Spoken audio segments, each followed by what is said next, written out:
Good evening, everyone! Welcome to the Victoris Rival Series here on this wonderful Thursday. We've got the gang finally back together for the first time as my casters are so excited to show you that we have a telestrator they can't help but start drawing on the screen immediately. I'm Infinite Dodge, that's Shogun and Kong, all together for the first time this season. Boys, how are we feeling to finally be reunited? I am feeling great. I'm gonna hold off on drawing too many things. I'm a little far away from my mic. There we go. But Kongman can't help still it. very excited. Yeah, That is so just not give me me. a mustache. But it is you. I know it's you because you draw in yellow and I draw in cyan, which I can prove it right now. Don't make me hide the telestrator source, boys. Don't abuse it too much. Let's save it for when we get into game. But it should be exciting games here tonight, right? We got Orbit to the Moon, right, and War Legion coming on in. To me, both of these teams have names and logos that are a little bit overkill. Like, one is like Space, the Space Team, and one is like War, the War Team. It's very over the top. War Legion seems a little bit redundant. Like, yeah, you fight in armies, they have legions, whatever. Yeah, I'm rambling. what what is I think more? it's a good point. It's just try harder, VRS teams. We got some good stuff. Look at Divine Ascension Quacks. What do ducks have to do with Kale? Nothing, except that they both got wings. That's team design right there. But speaking of Divine Ascension Quacks, which is the last series I was here for, and I got the predictions wrong on because I feared Camcom's wrath, so I voted for their team. We have a bit of a prediction race a-brewing here, boys, as we do pull up the results thus far. 4 weeks of Victoris Rival Series play here coming into this one. Well, I guess 3 coming into this one, 4 now. And the predictions are all over the place. But we're all kind of in alignment here tonight on who's going to be taking it here. Shogun, why are we all feeling so strongly that War Legion is going to be our victor this time around? Because Orbit Gaming Moon has a single gold player. That is, I feel like most people's reasoning for the prediction. Realistically, though, if you do look at like the role that the gold player does seem to be playing, it is top lane, and as Kongman usually says, it's always going to be a top diff. So I'm sure that influenced Kongman's decision towards that one, and I also do think that World Legion has a wider roster to field, and they're all pretty similarly or they're all pretty similar in skill. So if they wanted to go ahead and swap people out, if they had that opportunity, they actually can. Mm-hmm. So that's always a pretty solid strategy to have going into like especially amateur leagues, being able to swap things out just to kind of get a fresh start. Not a terrible idea.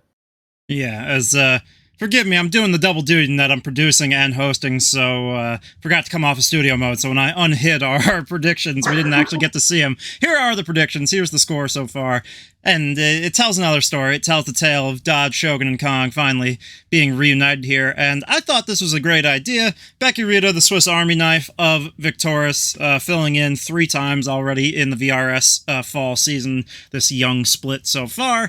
Going to be a member of this prediction race moving forward, because been there at every step, and all 4 of us in agreement here, Kongman, that it will be War Legion taking it home. We already know how you feel about top diffs. Any other comments to make on why War Legion is gonna come out on top here?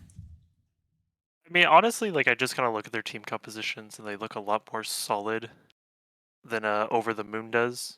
Or sorry, Orbit Gaming. I'm thinking of a team from last season with a very similar name. The only reason I did consider Orbit Gaming is because their jungler does play a lot of Shyvana. Which, for those of you who don't know, I'm a big Shyvana enthusiast. So I'll even write it Really? right Tell here. us more. I don't Oh think yes, anybody was aware Yeah. about this. as you see, Oh, well, Shyvana is #1 in my Okay. books, like 100% win rate Okay. in the VRS. Wait, really? Question mark. Uh, She has a 0% pick rate. oh. well, she Well, definitely doesn't have a 0% pick rate right now. She has a pick So rate. she It's like has a 0-0 record. uh, Fun. I feel like we've seen Shyvana, have we not? That's right. That's We right. have. Because we saw Shyvana top, I think she has and then 100% win rate. Sejuani jungle, which Ugh. I said these two should have been swapped. Yeah. Somehow they won. Generally. Shyvana is currently 1-0. What do you mean somehow? That's draft Exodia. That's double Yeah, okay. Kongman champs. That's like Exactly. as pog as you can get. But this actually makes a nice segue for us here, Kong, as you mentioned Shyvana technically has 100% win rate, but you had some stats you wanted to give us about the VRS champion pick rates and win rates and all that there. You wanted to make me and Shogun play one of your cruel guessing games here, so why don't you intro that up? Yes, so I was able to get special limited access to the VRS stat blocks. So, Okay. Mr. Shogun and Limited. Dodge, since you guys have not been here all 3 weeks and I have, I think this would be even more entertaining. Oh, God. So, all of these, so like whenever we look at win rates, these are for champs with at least 5 games played. So Gotcha. that means you just can't have like a one and done Shyvana with 100% win rate topping the charts. Right. So, only one character in the VRS has at least 5 games played with a 100% win rate. Who do you think that is? Well, I already guessed Sivir, and you told me that Sivir's top 3 in pick rate and top 4 in win rate, but it's not the 100% win rate champion here. I'll give you a hint. It is a nice support character. Tarek. No. Surely it's either Lulu or Yumi. So fun fact, Yumi is 10th on the highest win rate champion That's at funny. 66.67%. Disgusting. Tied with 3 others. 2/3 of the time that cat is That's winning okay. games. That's not That's correct. hype. That's not hype. Let's not glorify this, Shogun. They're children watching. They have young, impressionable brains. They don't understand. Yeah, we can't they can play Yumi and nothing else, so they won't become demons. Yeah, Hey, probably. Yumi is a valid pick. I agree. All right. Well, I'll give you a hint. This really comes down to who has the better internet. Take the lantern. Oh, it's Thresh. Thresh? Really? Yeah, Thresh has 100% win rate. Nobody 100%. plays Thresh. What? By the way, I'm really loving the look on Dodge's face over here. I'm so confused, but it doesn't make sense. Who plays Thresh? you know it's Besides, actually egotistical maniacs. You know what's actually getting sleeper good? I mean, it's always been one of the better off-meta strategies you can go for, is Thresh top, because they keep, like, buffing Thresh because it's been so long since he's actually been in the meta, and he's getting another buff next patch. They changed the way his souls work, so he gets 1 AP and 1 armor per soul, which is crazy. They're buffing his E base damage on this next patch, which is what you're maxing in lane as a bruisery Thresh. So like Stridebreaker and Frozen Fist, like tanky AD bruiser Threshes, pretty fun. I recommend Cryo on YouTube, a Thresh top player with lots of great VODs and advice on how to play it. It's always been one of those classic off meta builds, and I think it's pretty good as far as the off meta stuff goes. But 100% win rate. Do we have stats on who's actually played it here, Kong? I do believe it is someone on the Mint gaming team. Ooh, that makes sense. See that? I might be able to pull that up here in just a moment. Don't quote me on that. While I attempt to look for that, can you guys guess who are the 3 most picked champions in the VRS League? Seraphine. No. Seraphine? No. Highest presence for sure on Seraphine. I feel like she gets banned too much. Yes. Seraphine is the 3rd highest ban. We're Yes. talking about just 3 highest picks. Sivir would be a good one, but also has a high ban rate, I'd imagine. Yep, Sivir is number 2 on pick rate and number 1 on ban rate. I'm thinking... I feel like we've talked about Vygar before, which is weird. I feel like that was in summer, though. Not so much. That was definitely summer. What Vygar about... is nowhere to be seen. What's his name? Ari? I feel like should be up there. Oh, that's a good one. Ari is 8th on most banned. 8th on most banned. I'm surprised she's not picked more. I will give you a hint on most picked. It is one of my favorite characters. Sejuani. No. Yeah, that is number 3. Okay, so Sejuani and Sivir, that does make a lot of sense. Double flex. Very hard to move, easy for gold plat players to pilot. What else do we got? I would say Udyr, but he's not allowed. I think Yeah. it's either this week or next week that he's finally allowed. So, otherwise, I would have said Udyr. We do get reworked Maokai tonight, by the way. We get reworked Maokai. Udyr's finally enabled, so Hecarim's really crazy right now. Alright, so Um, someone in chat is saying J4. J4 is actually not one of the most picked. I will give you a hint. there's no way. The most picked. I'll give you guys one easy hint. It is my least favorite character to play against. Play Oh, against. oh man. Play against. I don't What does Kongman remember. hate? I don't remember that one either. Is it a jungler? Surely it's a jungler. It is a jungler and a top laner. It's like playing Lodel, but like way worse. I mean, Because it's way harder. Not way worse, it's like quality. we already guessed Sejuani. What else is jungle top in this current meta, like jungle top flex? Trundle. Okay, I noticed how someone put Trundle in chat and then Dodge Yeah. immediately put Trundle. No, I don't even have Twitch open. Don't even play with me, Kongman. I am no cheater, sir. It's definitely Trundle. Someone said, yes, it is Trundle. I probably should have Twitch open since I'm producing and I need to moderate chat and whatnot. As But, a person saying that, Trundle is most picked at 35.4% pick rate. Nice. We do have people asking about the champion picks not being shown. We're not in champ select yet. We're just doing our pre-show. That's fine. Yeah. We're not showing We're picks or anything doing our yet. pre-show of VRS stats. We're just chatting about the most picked champions We're just here. waiting for the game to start. Yep, we do have all players in lobby. I have given the production ready here, just waiting for each side as captains. We do have 2 minutes yet until game time's official start. So unlike most nights here at Victoris, my players are not dragging me behind as a producer. We are not waiting on things. They're all actually in lobby on time, which is a beautiful miracle. But I do actually see the draft starting up here, guys. So they are ahead of schedule. I'm going to throw you over. Have a good draft. I will see you after game 1. Alrighty, thank you so much, Dodge, as we do go ahead and hop right into draft with Orbit Gaming Moon on the blue side and War Legion on the red side. Those colors are going to confuse me, though, because they're both fairly blue. One a little more green than the other, as we do see the Seraphine immediately getting banned away by War Legion. They believe that is a solid B1 pick. I would definitely agree with them. Meanwhile, Camille and Lulu getting taken off the table by Orbit Gaming Moon. Yep, definitely really good bans to start here. We'll be interested to see what War Legion bans next. Probably going to be another good support being banned out. Looks like they're going to be floating the Diana ban, which I do respect because Perma does play. Their top 3 is Diana, Wukong, and then Shyvana. So I do respect the Diana ban because, as Dodge even said, whenever he gets filled on Diana, it is just autopilot brain champion. Yeah, that does seem to be the way that Diana goes. And I'd have to agree. And of course, there's a lot of combos that you can do with that champion.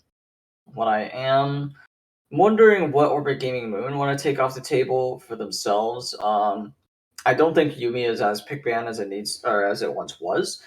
Right now, I think Yumi is in a pretty decent spot. I think Wukong, not the strongest champion in the world, but I do respect the ban if War Legion has a strong Wukong player. Definitely don't want him playing that. Meanwhile, War Legion will figure out what they want to go ahead and ban here. Some strong B1s. If Udyr is allowed this week, I think Udyr would actually be a really good one. I think it's a super flexible pick, but they decide that Vigar is more important to get rid of right here.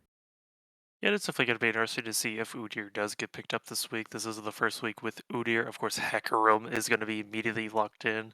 The Horseman himself, once again, sneaking back into the meta, or I guess charging back into the meta because it is Hecarim. Obviously, he just stampedes his way into the meta any chance he gets. So it is going to be interesting to see if anyone wants to pick Udyr into this. But there's the Trundle that I hate playing against. Good flex towards jungle and top lane. And I guess technically, same with Hecarim, he can be played in top lane, but it's not ideal. So 2 really nice flex picks coming out to start the game. Yeah, I do like seeing the Trundle coming through. I think it is more likely that we see him in the jungle. I agree with you though. Solid flex, and hopefully War Legion don't break it too soon. I think they would be foolish to do so. I think you hold on to it as long as possible. Go ahead, pick AD. Here would be one of the smarter options. Maybe you could go ahead and pick your support or mid laner, as long as it's not a top lane pick here, I think it's pretty safe. But the Sivir getting locked in, I really like that because that's probably one of the best ADCs on the table right now. Yeah, Silver is definitely probably the best ADC in the game at the moment, if you had to ask me. I mean, I know Seraphine is still out there, but she's banned this game, so she's debatably the other best ADC.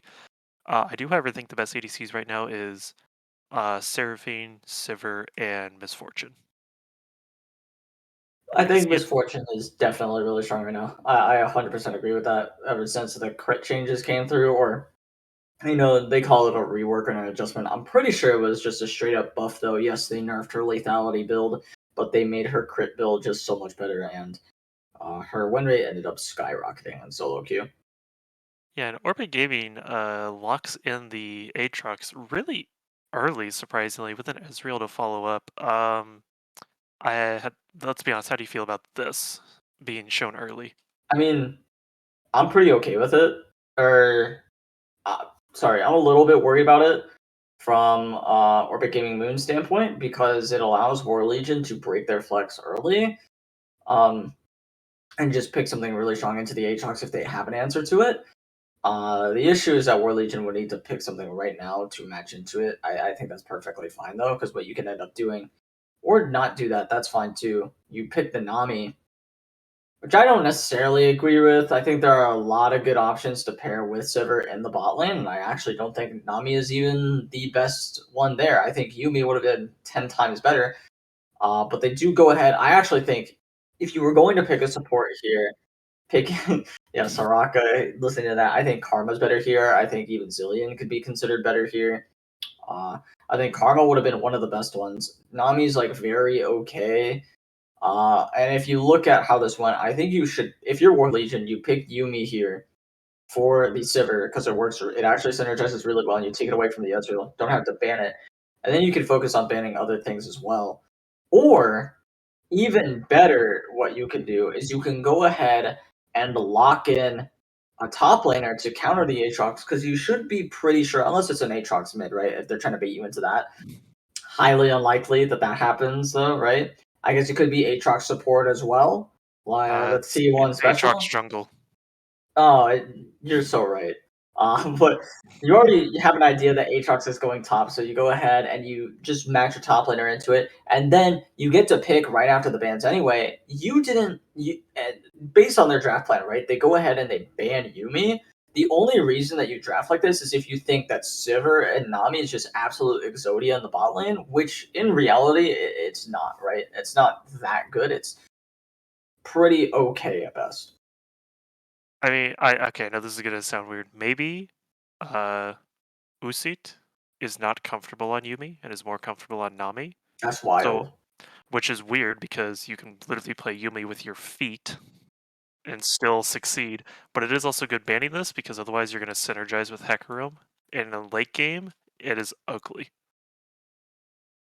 So I still have an issue with War Legions like draft tiers that they go ahead and draft Malphite, which I'm pretty sure does really bad into the Aatrox. So not only did they have a counter pick, but they, you know, kind of squandered it. I don't know enough about top lane matchups. Maybe I'm completely wrong. And meanwhile, on the other side, they or Orbit Gaming Moon is actually picking a really good support with the Ezreal. I think that's the next best support you could ask for in this situation. That's not Yumi. I think Karma and Ezreal provide a lot of poke. Having Karma for the speed is really good. Yes, you would have loved to have Yumi here to pair with that Hecarim. And I do think they actually squandered their chance. I think picking Aatrox so early was a little bit of a mistake, just pairing the Yumi and Ezreal. You would have the Hecarim Yumi synergy already, and then you could start building your team around that. But instead, they find a different way to do it with the Karma, with the Victor towards the end there. And it still works for them for what they want to do. It just could have been a little bit better, could have been a little bit prettier. Meanwhile, I don't know what War Legion's team composition wants to do this entire game. Some of them want to go in and just press the go button and run at them. And then other champions just kind of want to sit back and poke. I do think with the new build from Corki, less so about poke, more so about getting in there and doing some damage. But we'll see. But I'm not entirely sure about that from Corki. I'm just excited to see how exactly Legion utilizes this composition. Yeah, it is definitely very interesting because you have the hard engager, press R, laugh at the enemy as you ram into them. You have the poke man, who does nothing but pokes you, unless he has the package. The disengager, honestly.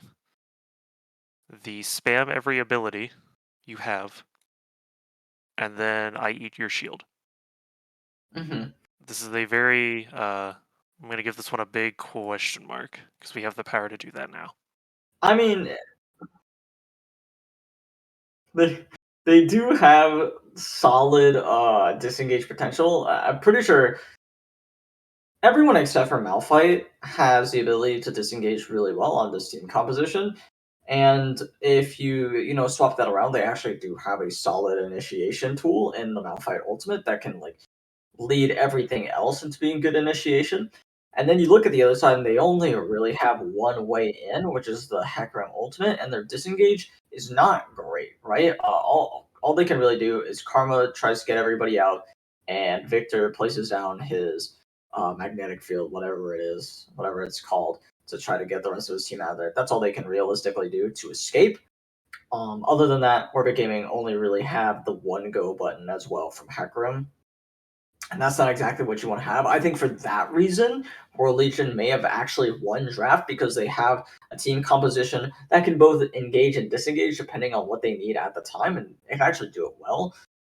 If you look at how the lanes should interact with each other on paper, it shouldn't go very well for War Legion, or it actually should go okay. I think most of it's a skill matchup because I am looking at Ezreal and Karma versus Sivir and Nami. If Sivir can block the Mantra Q from the Karma and just completely eat that, I think it feels really good for War Legion and their bot lane.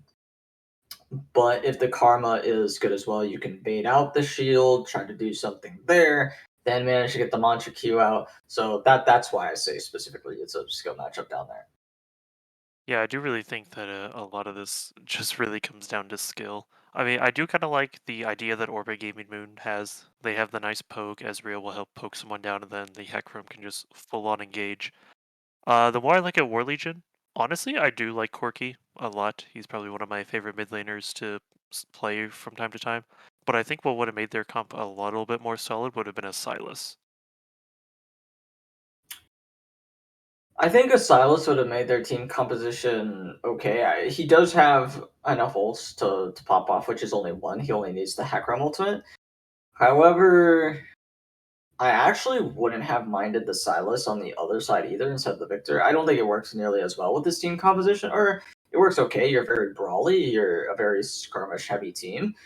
But if you look at the ultimates that you could take, you have some pretty solid ones, right? Like you could take away the Trundle's ultimate, make Malphite a little less tanky. You could take away, of course, Malphite's ultimate, which is absolutely huge for your team because it's another insane engage tool, right?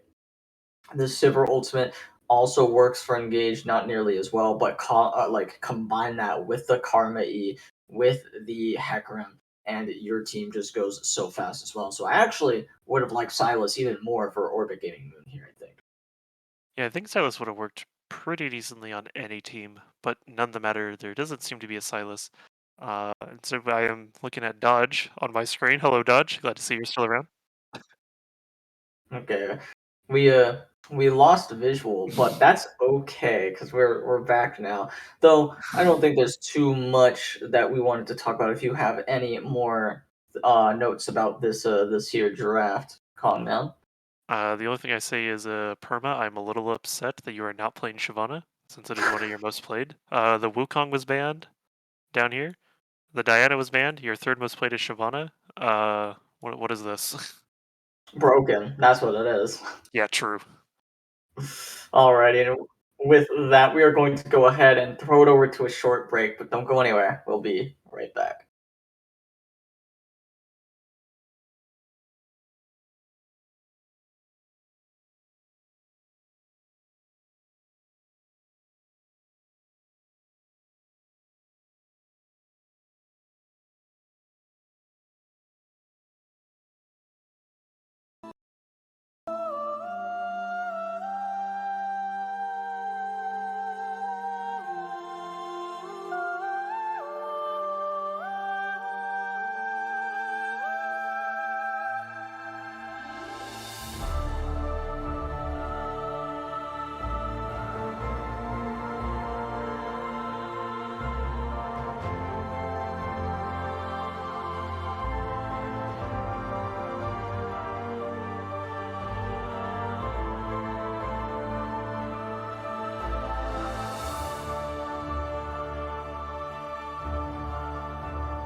is when the curtain falls. Risk it all, hold nothing back.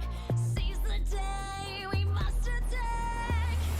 Stars are rising, countless worlds colliding. Only one will take it all. Can we bring to fall the giants? Can we make the final call? We are the ones to ignite the darkened skies. The champions of the world that we defy. A solar ray of the few who rise up high. And we all fight at the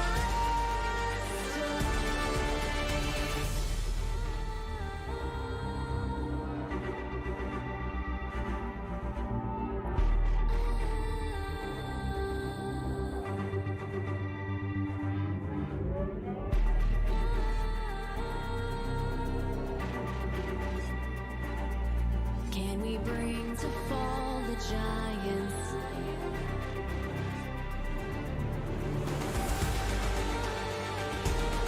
Can we bring to fall the giants? Can we bring to fall the giants? Can we bring to fall the giants?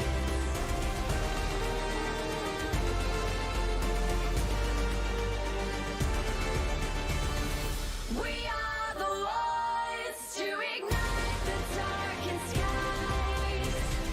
The champions of the world that we defy. A solar ray of the few who rise up high. And we all fight at the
Alrighty, everybody, welcome back to game number 1 of the series between Orbit Gaming Moon on the blue side, and on the red side we have War Legion. Very excited for this game, for this series. Should be a banger to kick it off. Unfortunately, I'm looking at this. I don't think I can see the scoreboard at the top. I don't know. I can see the I scoreboard. see now. It is currently 0-0, Shogun. In case you were wondering. Yeah, I figured that. I just wanted to make sure for the future. You know? You feel me? Yes, understandable. And for those of you at home, the scoreboard is right here, which Shogun is unable to locate. You're having too much fun with this. I feel like you're abusing the drawing a little bit. I am not abusing it. I'm Sad. being very useful. I don't think that's true. I think No, you I think it's no, real you see, this biased. is very useful because I believe Corki will win the lane because First Strike is a better rune than Summon Airy in the mid lane. Generally, maybe. However, I do think that Eri could prove quite useful in making sure that he doesn't die. Smile. Mile, they're both still alive. I'm yet to see your point. Well, yeah, they're both alive. He's staying alive. My point exactly, actually. He's And look, staying he's alive. winning the trades as well. Staying That's alive? nuts. That's crazy. Ah.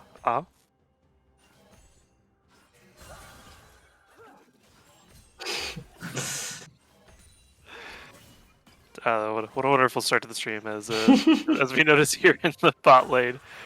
Just ADCs doing their thing, poking out, getting CS. The usuals. I'm not an ADC player. Yeah, ADC is actually pretty easy. So I do recommend more people start playing it. Sorry, I started like choking on you right nothing. I don't know. Like the ADCs heard me. That guy almost dies. Who cares? I'm dying. Yeah, Sivir's gonna get chunked out of it. I'm actually surprised that they're not level 2. They finally hit level 2 after that wave. Sivir and Nami not having a good time, as surprise, who could have ever guessed that would happen? That Sivir Nami would not be a great lane. Especially against Ezreal Karma. Definitely a bit of an interesting matchup. We do see Aatrox doing his nice little jumps and flips that he loves doing into this Malphite. He's going to get away from this Malphite, kind of zone him out. Pull him back in, though, as we watch the two top laners dance as if this is a nature documentary. But Yeah, hold on, there is a gank at the bot lane. Trundle wants to try to find something. Arcane shift away from the Ezreal. A little bit of a bounce there. Here comes Hecarim for that re-engage on the counter gank, trying to find the kill onto the Nami. Nami's going to have to run away. Might have to burn that flash. Finally does so. Very low. Trundle's going to get out of there as well. And that's going to be one sum for none. Nami ends up losing that trade when all things are said and done. And that could be a repeat gank in the future for this Hecarim. Yeah, and Hecarim is currently taking the bottom scuttle, so he is doing a really good job setting up for another potential bot lane gank, or even mid lane at this point. Yeah, I would definitely appreciate the idea of going back to bot lane pretty soon. He does have about 4 minutes at this point, you'd have to imagine, to make that play. Wasting a lot of time right now, though, going ahead, helping his mid laner shove this in. Corki just base, probably going to TP back to make sure he doesn't miss too much more, as he will do exactly that. Meanwhile, Hecarim might look for just the Scuttle Crab. He's trying to get his Aatrox to come down, but Aatrox is a little busy 1v1ing the Malphite. Says, your troubles do not bother me, jungler, as I will keep doing my own thing. Definitely as a jungle player, I know it's very hard to get a top laner to walk out of their lane to help you with literally anything. And then they will proceed to say, hey, why are you dead in the river right next to me? To be fair, he is keeping the Malphite busy, so it's actually okay. Yes, the Trundle was on the Krugs, could have done something, but he doesn't end up moving at all, because he is... I actually don't know. I think he does win that 1v1, so it is weird. I could see why Hecarim was a little bit worried about that situation. As Malphite's going to try to freeze this wave here in the top lane, which forces the Aatrox to go ahead and TP back so he can break this real quick. Hecarim taking a reset, gonna buy some items, hasn't taken a reset yet, so we'll see what he ends up buying. Does appear to be full boots. Could look for a gank bot lane once again. I do think that he should do that very soon. He only has about 2.5 minutes left on this flash of the Nami to go ahead and, make that play that they have been setting up for a bit. Yeah, and Orbit Gaming has been doing a really good job. Definitely in the CS battle, I want to say in the mid lane and even the top lane. Somehow the Sivir does have more CS than the Ezreal, which is a little bit interesting. Absolutely. So we will see Hecarim go for these Krugs, and as you can see, there is, if you look at the bottom right of your screen, you can see that there is a ward right here. It's a pink ward. So he can either go, through the bot lane, like so, and go through the lane brush, or he can just go around, which is probably a little bit easier. But it does give him a little bit less time, though that's more likely, because, he knows that there's no vision in the tri-brush, as he should have an idea that the pink ward is instead in the river. And that does seem to be the exact case, as we do see Sivir might get a little bit aggressive now that that W has been spent. Meanwhile, in the mid lane, Victor looking for the kill, uses that ultimate as well. Corki gonna be able to live after that one. Hecarim biding his time, waiting for Sivir to go ahead and push this wave, and she is right now. As they're playing just a little bit too aggressive in the bot lane. I feel like they're giving away the gambit at the moment. And Hecarim's not going to try to force this one at all. Decides he's wasting too much time. Instead, going towards the mid lane, trying to make something happen here instead. Once he shows Nami and Sivir might be able to make something happen, Corki is in a dangerous place. Corki is definitely in a dangerous place with the Hecarim right around the corner. Hecarim setting up for the gank, but he does realize Trundle is also in the mid lane, so he realizes that this isn't a fight he wants to take. No, it does not seem like it, right? As we will see, maybe the Ezreal wants to go ahead, get a little bit more damage in, push this wave out so we can go ahead and base. So that wave is in a pretty annoying situation as it immediately will be shoved right back under tower as Ezreal and Karma walk up together to get some decent vision before maybe walking down towards bot or taking their reset. Though walking down, if they try to walk straight into the lane, they could be in some trouble. Nami and Sivir might have something to say about that one. But with the bubble missing, it's not really going to be doable, but they might try to just protect their pink ward. And Trundle decided to go really deep into the enemy jungle, and Hecarim realizes this and is able to shove him out, but no real trades happening here, even though we're 8 minutes into the game. Yeah, nothing crazy, which is how you'd imagine these games to be going. A lot of slow play, especially look at the bot lanes, right? You have Ezreal Karma versus Sivir Nami. You're not going to be seeing a huge bloodbath down there. Mid lane, Victor Corki, also going to be a pretty sleeper lane, right? The most action-packed situation could be Aatrox solo killing a Malphite. That's the most likely thing. But that's only been really close once, and I doubt we're going to see it get too much closer anymore. Yeah, and despite no dragons being taken or any kills, OGM currently has about a 500 gold lead. Sorry, let's increase that to almost 1,000 now, my goodness. Yeah, just farming better in the jungle, top lane. Mid lane is their big CS advantage, which is not great if you are the Corki, because you don't want to just get outscaled passively, as this could be a bad situation. Gonna get stunned up. Here comes the Hecarim with that ultimate, but just living on 1 HP. The flash forward, the Victor will just barely go down, ends up trading 1 for 1. So unlucky that it goes that way, but they just did not want to let that kill go. Yeah, very unfortunate that the Victor did die to the turret, but honestly, good job Corki doing just a little bit of damage to help get the kill credit, so there's really no big gain or loss on either side. It does seem that Ezreal has disconnected. It took him a little bit to decide to pause the game. I was wondering if they just weren't going to pause it, but they did finally do so, making sure nobody was in combat. I do respect that. As we will see what this game has in store for us, but we can go ahead and transition on back here. Hello, everybody. Welcome back. As a pretty slow start to the game, honestly, pretty boring. Like I said, pretty much what we expected, though, with the caveat of that kill in the mid lane that did end up happening. Finally, Hecarim is able to find a play. Yeah, honestly, just kind of a slow game. One thing I do notice is that Trundle was able to pick up the Rift Herald before the disconnect happened, so it is going to be interesting to see where exactly they're going to drop it. I could honestly see it being dropped mid lane and then just having them pressure out this Aatrox. But honestly, like with barely any damage done to any of the towers, it could go anywhere right now. Absolutely, I agree. You could really bring that wherever you want to. I do think starting to,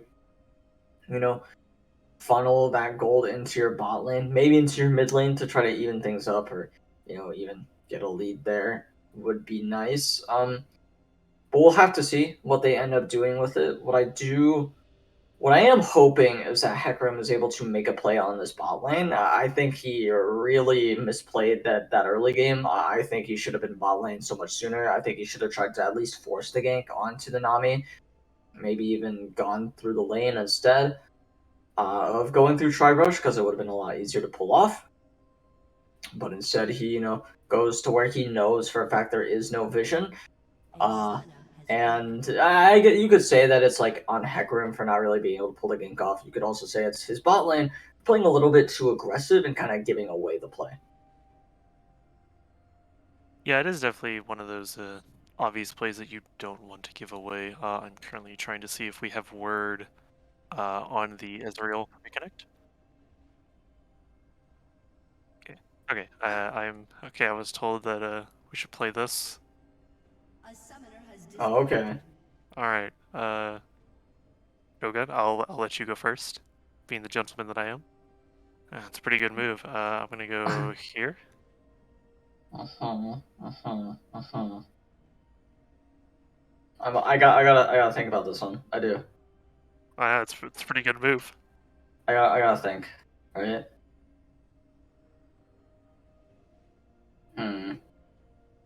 Where do I want to go? I gotta back you into a corner. That's my goal.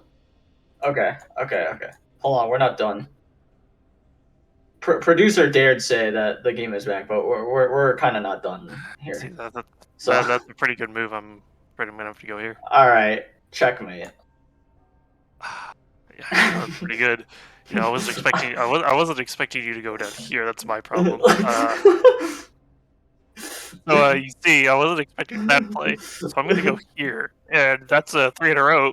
Get wrecked, idiot. Okay. That's not true at all. I definitely big brained you pretty hard there.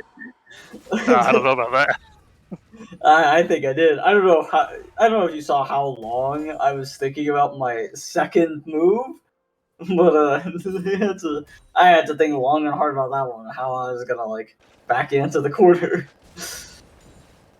I also never lose that Connect 4, by the way. So if you want a real challenge or a game, that's also a good one. Sorry, I'm currently laughing because one of my friends is spamming me on Discord saying I need to sit up straight. But unfortunately, if I sit up straight, you won't be able to see me because of how the camera is situated. Well, that is unlucky. Maybe we should resituate the camera. We might have to do that later. As we do see a TP coming in the bot lane from the Corki, big 4-man. He just messaged me, fix the camera. I do not have time to fix the camera. Might be a little bit aggressive to go ahead and TP there. You do secure the dragon because you have the package, so I do respect that play. However, they do want to go ahead and still contest this. I think this is pretty illegal positioning if you are the side of OGM. I really don't think this is allowed. And it seems like the side of War Legion do agree with that sentiment. They're like, yeah, if you walk into this, you're going to die. We're going to secure this dragon. Unfortunately, Corki does not get to unleash his package, but he will be a-okay nonetheless. So don't laugh. Don't giggle. You're a child.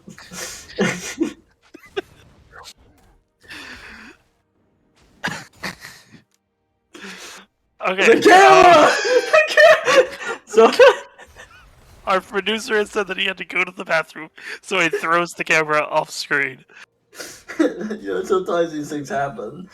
Only the highest quality of production here at Victoris. It must be said. Now we will see, how will this affect Faker's legacy down in the bot lane? What? What do you want from me? I have no idea. Also, I want to point out we have 3 minutes of free raid without our producer. Yeah, that's what do you think I've been doing this entire time? Meanwhile, there is a bot lane play, but that tidal wave is going to swing wide, unfortunately. Meanwhile, it does look like Aatrox was to try to find that play. It's just not going to happen. Maybe Victor can find the solo kill onto Corki. He no longer has that package that is so useful to him. Unfortunately, it won't really matter. It doesn't seem like he's going down. However, there is a Hecarim who wants to kick the bot lane. That's going to be the ultimate coming out. He does get that fear off. Will Sivir be able to make it out of this one? Her cutting potential is pretty good. Flash finally comes out of the Trundle. Trundle not going to get rooted up by that Karma. It looks like everybody's going to live once again. That is unfortunate. True Shot Barrage will just barely swing wide on those low HP targets, as it will stay 1-1. Yeah, so many summoner spells were used in that engage as we see the Hecarim Ghost, both of Ezreal's, the Karma Ignite that almost killed the Sivir, which was really well played by there. If there was just a little bit more damage, it could have been a nice easy kill.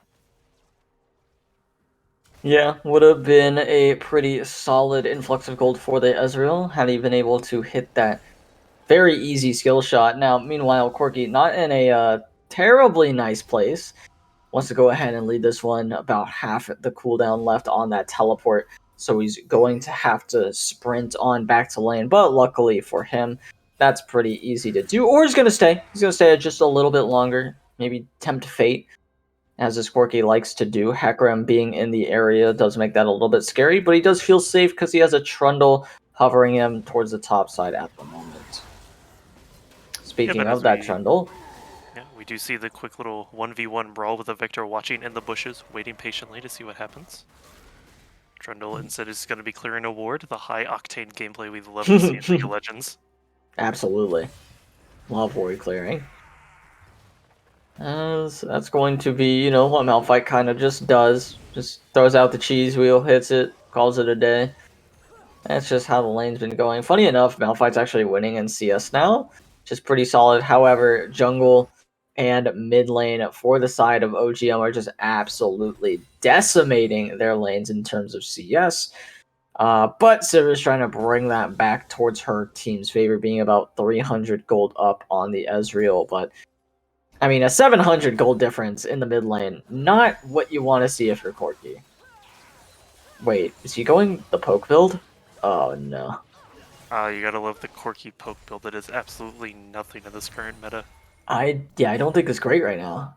I think it's okay. I think the team that he's playing against is actually like kind of squishy enough to make it work. As now, wait a second, Aatrox wants to try to find this play. Hecarim is in the area, but there is an unstoppable force available. He's going to use it as well. So now Corki could be in a sticky situation, but will be just fine instead. NBK wanted to find that kill, but it's just not realistic to go for it any longer. Oh, and Karma Clear Ward. Did she do it? Did she do it?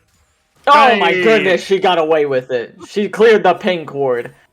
The high octane gameplay we love watching.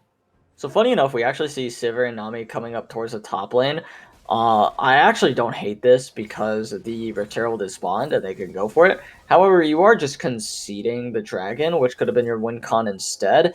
And I think kind of, you know, exercising right there as, hold on just a second, if NBK goes down, this could be a lot worse. As now that's going to be the flash under tower. The ultimate as well will not find the kill. So close, he's burning down, he's 1 HP. True Shot Barrage could try to find it. It's not up, unfortunately. Half a cooldown, or halfway to being up, rather, for that Ezreal ultimate. So they're just trying to gatekeep the rest of War Legion for coming back in, but finally decide that's a little bit too boring to do, so they go ahead and start moving down towards this dragon. Now, Malphite doing what he can to stave off both Aatrox and the Hecarim. Hecarim is here, though. The E does expire, so that's going to be on cooldown for a bit longer. And actually, funny enough, War Legion say, yeah, we don't really want the dragon. We want to go ahead and take Rift Herald. Which, again, I'm not huge on this play. It's fine trading this dragon for the Rift Herald, because remember, you only get 2 Rift Heralds a game, and you get a potential... math is hard. 7 dragons. 8 if you want to count the Elder. The reason I don't like going for Rift Herald is because you don't want it to get to the point where there's 7 dragons. You want to be able to scale faster. In fact, I think giving up the dragon is kind of just wasting the amount of, or how ahead your bot lane is. Because you have your win condition in the Sivir, and I think that's a really important one to work with. However, you're now letting the Ezreal have a little bit more time to scale and work towards that win con. It's not as bad as it could be, right? Because both your team comps scale really well, and I'd actually say the Sivir scales a little bit better. So letting the game go on a little bit later is not like the end-all be-all. It's not like having a Draven and then completely wasting the bot lane prio that you have by giving up a dragon for no reason. But that being said, they still gave up the dragon for no reason. There was no world where the other team was going to go for Rift Herald here. That's a... Oh, nice. Oh, wait, we get to see it again. The ward killers. Double ward kill. Love the double ward kill. God, you gotta love it. Scribeling? Oh, it does hit the scribe limb. Beautiful. This is some high octane gameplay we're watching. Everyone take notes. This is how you play League of Legends. Please don't play League of Legends like this on stream. I'm so tired. I'm so bored. This is not at all high octane gameplay. This It is is. the highest of octane gameplays. There's been a kill every 9 minutes in the game. Hey, that is pretty good. No, it's not. VRS is usually usually when there's like a dragon up, they just fight. That's what you like to see from our VRS teams. It's not good. Like it's not like great League of Legends all the time, but it's entertaining League of Legends, and that's what we're here for. Like, to be fair, they're playing this a lot like the pro scene. It's currently 1-1 at 19 minutes. Yeah, and that's why I'm seems pretty falling average. asleep. Well, that's because you're a low-ranked gamer. I'm definitely higher ranked than you. Probably. That's certainly fair, true. to be fair, every time I open League, I always see Shogun in ranked, and then there's That's right. me in On my ARAM. grind. I can't even play ARAMs anymore. My friend is too high. He's too high level, or he's too high MMR in ARAM. It's actually disgusting. You're just sweating every ARAM game you play. It's I don't recommend it. If anyone happens to know someone who's like super high MMR in ARAM, first of all, ask them to like, calm down, maybe touch some grass and not snow. Okay, you can stop talking to me like that. and then second, it's like just don't do it. As we will see, Ezreal did get, he decided he wanted to feel alive for a second, and Arcane shifted forward for a Q on the Sivir, and Sivir just decides to take it, just like a beta, just allowing herself to take all the damage in the universe. But it doesn't matter, cause Nami is there to heal her back up just a little bit. Yeah. I do want to point out this is the pizza delivery Sivir skin. Oh, you're so right. Oh my goodness, it's blessed. It's blessed. So Shogun, how's your pizza delivery going along there? As we do see the Rift Trail getting popped into the mid lane. It's actually like 8 minutes away. So if like this Sivir could get like a penta, so like there's not a lot for me to talk about. Wait a second, the pizza delivery girl might be in some trouble. Ezreal's gonna get a kill finally onto the Nami as the pizza delivery service gets run down. Meanwhile, Trundle's finally gonna go down as well to that Karma. An explosion of action in the mid lane as OGM wipe War Legion off the face of Summoner's Rift. Yes, there are 2 members alive, but realistically, what can they get done? Apparently a lot by clearing the wave, but that's still a dragon that is up, as OGM will be more than happy with taking their spoils of war, warding up before this objective, resetting, and then maybe maintaining some of that vision right after that. Yeah, I don't believe that recalling is actually the play here, especially with 30 seconds left, because if you look, now you have to worry about these champions getting back here, but these champions are on the exact same clock to get here. So instead of being able to play in the river, which one thing I've always learned is if you control the river, okay, that's not where I want that to be. That's tough. If you can control the river, then you can control the chokes, and then the team can't walk in and you have all the choke points, especially against a Malphite. Yeah, I think that's super important as well. I don't think you wanted your entire team to base. I think, if anything, you wanted your Karma to get out of here so she could go ahead and reset those wards. I do think 30 seconds is a little bit, or it's too little of time, especially in a competitive match. Corki also having that package makes this very scary. War Legion, of course, not out of this game yet. If they can find a good fight here, it could be great for them. Meanwhile, though, they want to try to go in. Here comes the Malphite, finds 2, but here comes the Corki package. Fear Beyond Death as well. Will it be able to do anything? That's not what that ability is called. I'll figure it out later. Oh, it's not Shadows. There it is. As it will not matter what it is called. They are still running them down right on after. It is a 1-for-2 play. Fear Beyond Death. That's an Urgot ultimate. I figured that out just now. I'm so smart. As Ezreal will go ahead and DPS this dragon down, will be very easy to take with the rest of his team around him, as War Legion are just getting absolutely stomped in game number 1 here. Yeah, it is currently a 6-2 lead, but I do want to point out that the gold difference is not that high, actually. Only about a 1,000 gold lead difference, despite a 2-1 dragon. Yeah, but it's all about the mental gap, right? I mean, you see 6-2 and you're in War Legion, you're like, it's over, guys. Go next. We can't possibly win this game. Our Sivir doesn't scale at all. It's crazy how Sivir is doing no damage in these fights. Get me out of here. The game's so boring. Might as well play some high-octane game. could substitute an AD carry. I don't know. We were talking about this, and that is a valid option. I do, however, enjoy the nice CS stiff we have down here, despite the Sivir being 0-1. Yeah, and that's a big part of that that goal difference that we were talking about. That basically it makes it almost even. Actually, she's up in gold, which is insane if you think about it. Ezreal having those 2 kills basically means nothing, right? Or rather, it makes it so that the game is actually a little bit more even. But in these team fights, if they can just protect this Sivir, they can do such a good job of, or they can do so much more damage. However, the issue that I have with that is that you don't have good tools to protect Sivir. You have Nami and kind of Malphite. And those are not great tools. Yes, the amount of kiting that Sivir can do with her passive is absolutely insane. But it's not enough to keep her alive on its own, especially when there's an Aatrox and a Hecarim on the other team that can just run her down. Yeah, definitely have to agree with that, as we do see Trundle casually take a blue buff, and now he seems lost in the jungle. The Trundle jungle is lost. He's trying to find his way out.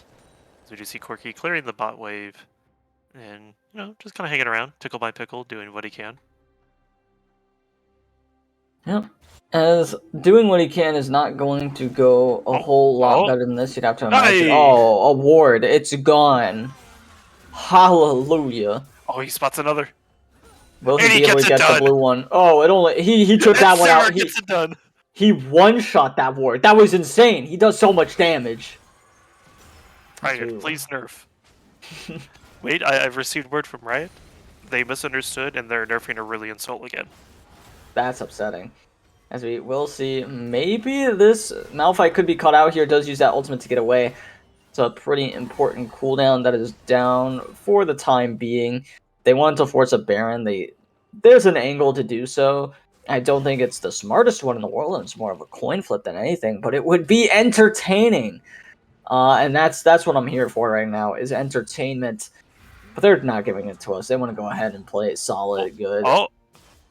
Ward clearing, League of Legends. Hecarim with 2 more ward clears. My friend who is still spamming me in Discord is saying they're bored watching this match. That makes at least 2 of us then, brother. Listen, I don't know about you, but I'm having a lot of fun watching these wards get cleared. I'm so glad. Sivir, get it, Sivir. Sivir's getting it. Okay, but how grief of a ward is that? In no world should you be able to clear a ward from over the wall. Who put that pink ward down? I just want to talk. That was the Hecarim. Terrible. Get him on. Don't let him ward ever again. Have every time he goes to ward support, you gotta tell him exactly. You gotta ping exactly where he needs to place the ward, because that. You're done. You're done, Hecarim. Well, unfortunately, you might want to say the Hecarim is done, but Hecarim is currently 1-0-5. But wait just a minute, there's another ward clear. My goodness, they just can't be stopped. God, can we get a counter on someone in chat on how many wards have been cleared this game? Because there is this nifty thing. There's a nifty thing called Vision Sword. Oh! I can give you a decent idea. Yeah, we can't do that, but let us also reveal enemies. Oh wait, they said he spots another, and he gets it done. Just popping off all these wards. These wards don't really stand a chance, if you really think about it. Will there be another fight in 15 seconds for this dragon? That's the real question. And it does seem like there is a fight. Malphite, if you just ult into there. No worries at all, but that does not seem to be the case. Hecarim is actually getting very low. Here comes the unstoppable force. Hits 4 members. Finally, we get something from War Legion. Absolutely popping off. The Sivir is delivering the pizzas to the team fight, just like my delivery driver. Yep, and as Shogun runs away, we do notice as War Legion starts to retreat as well. Tickle My Pickle doing his best to not get hit by the Ezreal ult. And now it does appear Victor and Ezreal are going to be doing their best to clear this dragon. Tickle My Pickle doesn't really seem to have a chance to tickle their pickle to get back into this dragon pit. But it does appear that OGM is going to have to back away as he, once again, the Malphite is here ready to clear. No, he opts to not clear that ward. Mr. Legacy is going to be recalling here, as well as Tickle My Pickle. They are going to be going for a full reset. No, it appears they both actually decide to cancel their backs, as we do see the 3 members of OGM that died respawning and coming back to the dragon. So once again, we are going to have another dragon pit. If OGM does get this, it will be a soul point. Gold lead is currently only about 1,000 difference. This is Malphite producer wondering- Dodge All right, reporting Colin, for no, temporary. No, you're good. No, we you guys have are our good. play-by-play back. He has his pizza. I give it back over to Shogun. Shogun, take us away. The worst part is, I don't know. But it's okay, because I'm back for the fight. Here comes Trundle onto the Hecarim. Hecarim is going to go ahead and use that ultimate to get on out of there. Will they be able to do anything more? Aatrox is wreaking havoc on this backline. Will he be able to do anything more than that, though? Not going to be able to find the kill, but with the help of his team, yes, he will, as one will finally go down. That is the dragon still up. I don't know how this dragon... I was gone for like a minute, and somehow the dragon still lives. I don't know if they were like frolicking in the fields or what was happening, but they just decided to not do anything. To summarize it dragon. simply, Tickle My Pickle almost died. Okay. Left, Okay. and then Ezreal and Victor were like, yo, we can't 2v1 this dragon. We gotta leave. That's fine. There was a full reset. That is not exactly what you want to hear. Mr. Legacy has left the game once again. We might get another pause, and I think another pause might be a good time to go ahead and throw it to a break so I can find my pizza. Yep, it is gonna be interesting. Make sure you get.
Alrighty, everybody, welcome back. I have my food. Ezreal's back in the game, right on time as well.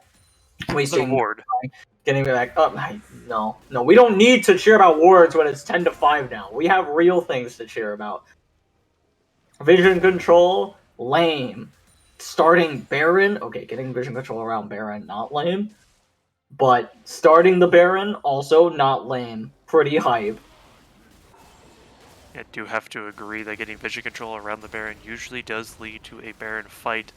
And instead we're going to watch 2 members of OGM back.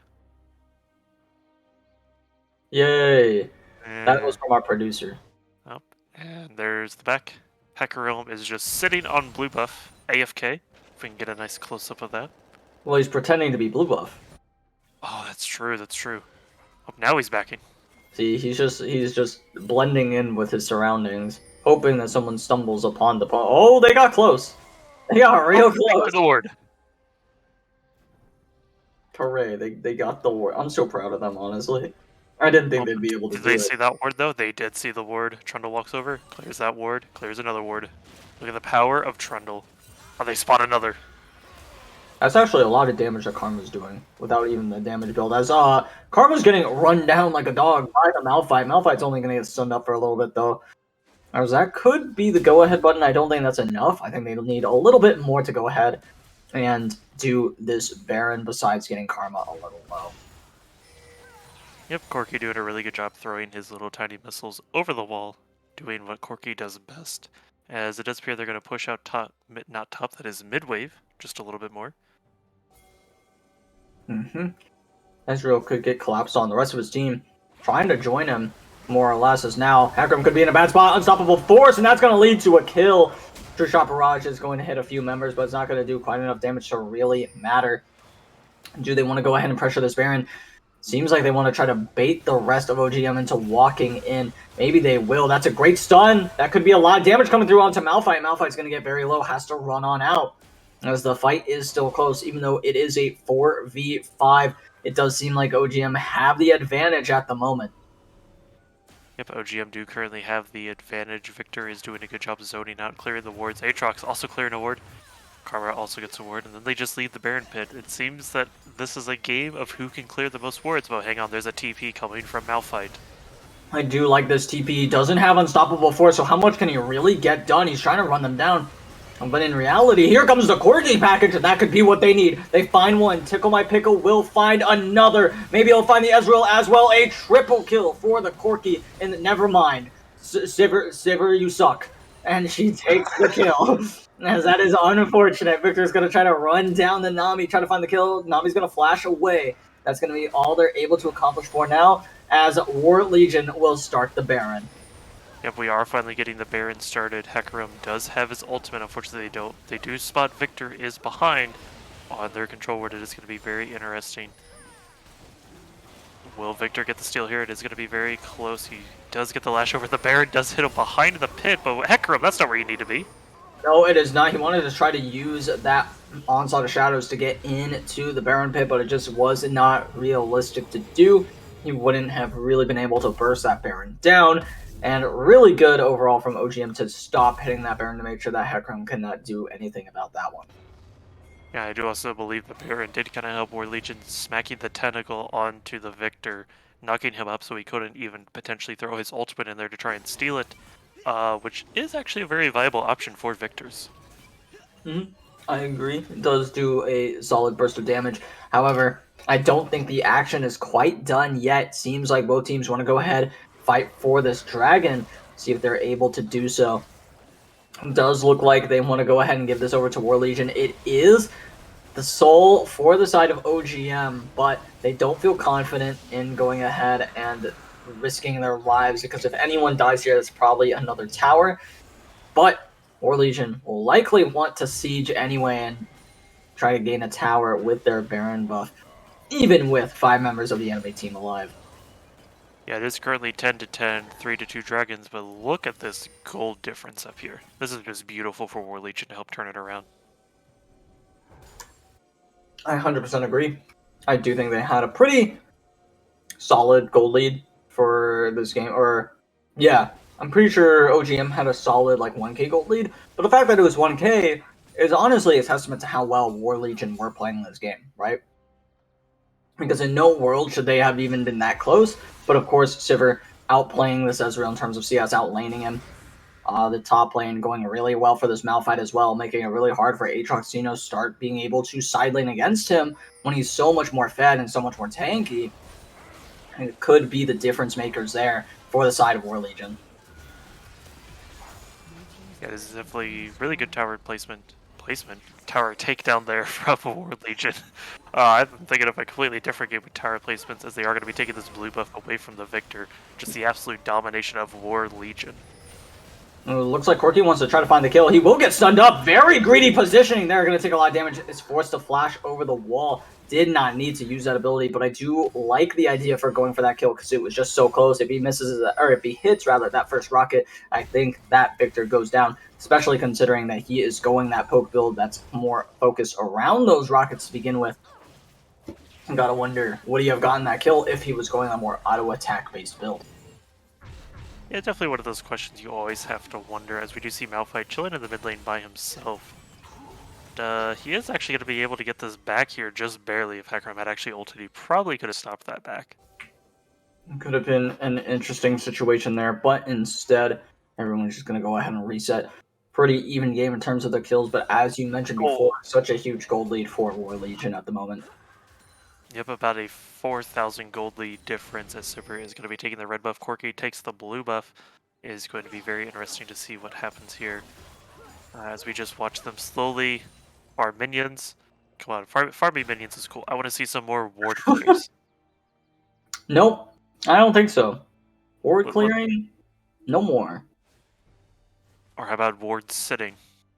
Also pretty boring. And I think if Sivir and his team and their team wanted to, they could just keep pushing. Ezreal once again will disconnect. We'll see if we get a pause. Could be some combat though that makes it not really doable. Ezreal's currently walking through his team's jungle. I think they should pause the game. No. This is a tactical reset for the Ezreal. See, he's carefully plotting his way back to base so he can buy an item. They're allowed to pause. They're not limited to 2 pauses. It's a time-based thing. I don't know what they were keeping track of the time. He's back. Oh, he's back. I mean, like, that's good. That's a really weird decision for OGM to kind of give up the position they were in. Then again, I think resetting was the correct answer, but why make it so that Ezreal has to take a year and a half to reset instead of just a few seconds? It's fine, because Ezreal walked back to base, which allowed him to get enough gold to buy both Tiamat and a sword. Where if he had just backed normally, he would have had it sat there and go, sorry team, give me a minute. That might be copium. Listen, I'm trying to give OGM as much as I can here, despite them being down 6,000. Just pause the game! Just pause! What? Pause, Omega Lol? Pause, champ. Like, just pause. I don't... that one, to me, not explainable. The only thing I can think of is, well, that's not very nice. Now is it? Trying to make sure that, we can't see that either. As well as stream. As Victor does get back into the bush.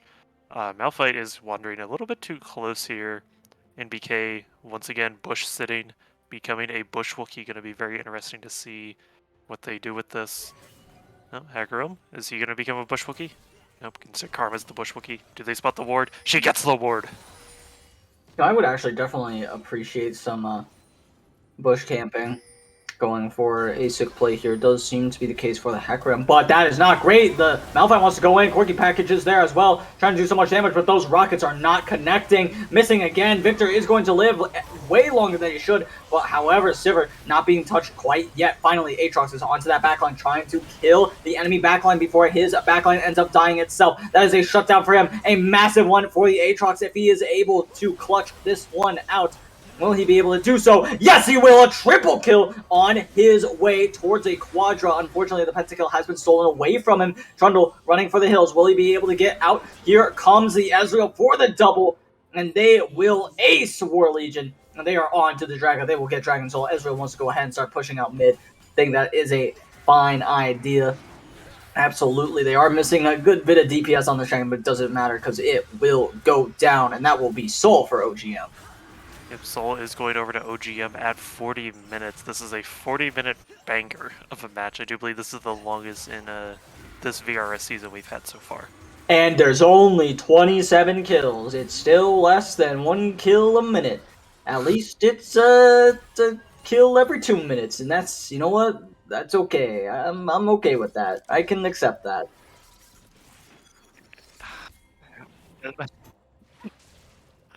Our, Wee.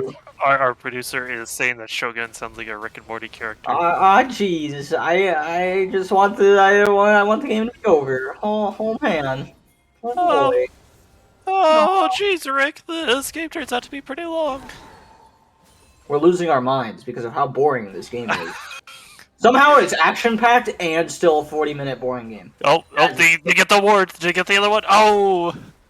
See, that's what Kongman has been reduced to. Cheering for wards who die. Listen, I am supposed to break down plays after they happen. If there are no plays, I have to break down ward killing. Alright. Break down the analysis of why clearing out that ward is really good for War Legion and why that is unfortunate placement for OGM. Well, you see, this is a ward. Notice it's a candle. Here comes the opponent. They see I know how a ward works. The ward I'm reveals saying, like this. what are they If he taking kills control this. over? What area on the map did they want to take control of, and why was This, that ward the important? Baron Pit, Okay, because thank it's you. good. Thank you. That's what I was asking. I was giving you a leading question, and you fucking jumped off the cliff. Honestly, with My bad. honestly, no with worries. this game, I am ready to jump off of this cliff. In game.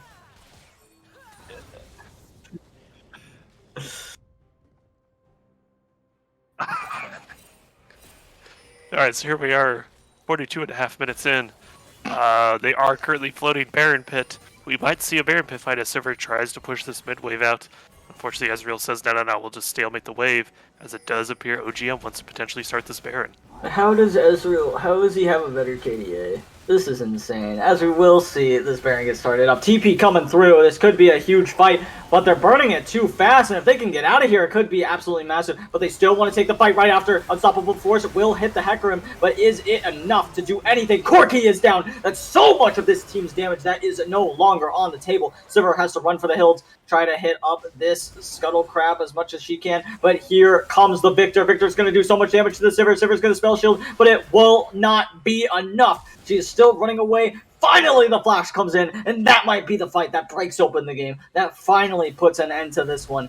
They have the Baron, they have the resources, they have the damage, they have the death timers on the other team. They want to go ahead and melt that first tower. They're on to the first inhibitor tower of the game, leading to the first inhibitor. Should be doable. No ultimate left on this Malphite. Makes it really hard for them to hit that go button. Nami also not having ult makes it very hard to hold on to their towers. They got one Nexus tower, they're on to the next one. Corki not up for another 12 seconds, 11 seconds now. All they gotta do is focus down the towers. Finally, the Malphite ultimate does come back up, but it's just not enough. On to Shadows. Will it do anything? It will win them the game. Maybe not necessarily, but either way, that's the Nexus that has been destroyed. And that will be OGM taking home game number 1. That was a 43-minute and 55-second banger of a match, just for OGM to win it, with 3 Ezreal disconnects, as a friendly reminder for everyone. Yeah, so he was definitely lagging that entire time and still clutched up when it mattered most. I do have to say, though, I feel like a lot of that game rests on Victor Hecarim's shoulders. I think they just played this game so well. Actually, Aatrox as well. Aatrox was absolutely going off in that top lane. Yeah, Aatrox doing a really good job against this Malphite. Very interesting to see the Aatrox get picked early, and then they opted to counterpick Malphite, which honestly is kind of a bad matchup for Malphite into Aatrox. He probably would have wanted to pick something different, but I do believe that Heart Waffles probably saw something that he didn't see, but unfortunately he did not find it this game. Yeah, we'll see though if he's able to find it in game number 2. But before we get into that one, we are going to go ahead and throw it over to a short break. So don't go anywhere. We'll be right back.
Alrighty, everybody. Well, I gotta slap. Alrighty, Yeah, everybody. see, Welcome back if I to the. No, I think it's fine. Anyway, welcome back to game number 2 of the series between War Legion and Orbit Gaming Moon. Funny enough, Orbit Gaming Moon is up 1-0, even though War Legion has the better overall record. Pizza. Very excited to see what these two teams have in store for us for game number 2 in the series. Hopefully, now that Ezreal is getting banned away, something, a little more interesting, less scale heavy, but based on how these two teams seem to like to play the game, I feel like both still will prefer to go ahead and play for that early game. I am down here now, just so I can get a better look at the bans. As we do see Diana still getting banned away.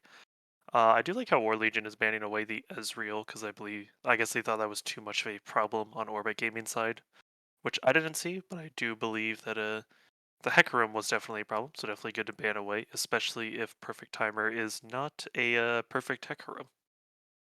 Yeah, I definitely respect that as well. I think they're still solid first picks to go for. I think Sivir is completely fine. I think that's one of the better ADCs. I think Teemo's a really good pick here. I actually think Teemo can pop off in just about any given Oh, role. I do think the Aatrox is a little suspect. I don't think it's that good of a champion that you could just slam it B1. It has counters. The question is, does OGM weak side Wojo play those counters? I don't know. yeah, because unfortunately by slamming Aatrox first, Orbit Gaming is free, Olaf is free. That is true. A really good champion to pick up at this current time. But I was gonna say they could just easily slam like Zeri Yumi and just insta win. Yumi would have been funny if Yumi was like as strong as it was, a couple patches ago. It's not quite at that power level, but would have been entertaining to watch nonetheless. We'll see what they end up going with for their next pick. It does seem to be the Vigar. Going to slam that in as well. See if they what they want to go ahead and go on the other side in response. It could be support, it could be AD, it could be most likely mid lane. But so far the answer is Morgana. Which I'm not. Also a 3-point flex. I mean, I guess. I don't know if I'd 100% agree with that. I think it should only really be slotted into the support or mid roles right now. I don't think Morgana Jungle's the strongest thing in the world. In fact, I It's don't not care the what Peanut strongest thing. uses. They're not Peanut. Yeah, They are.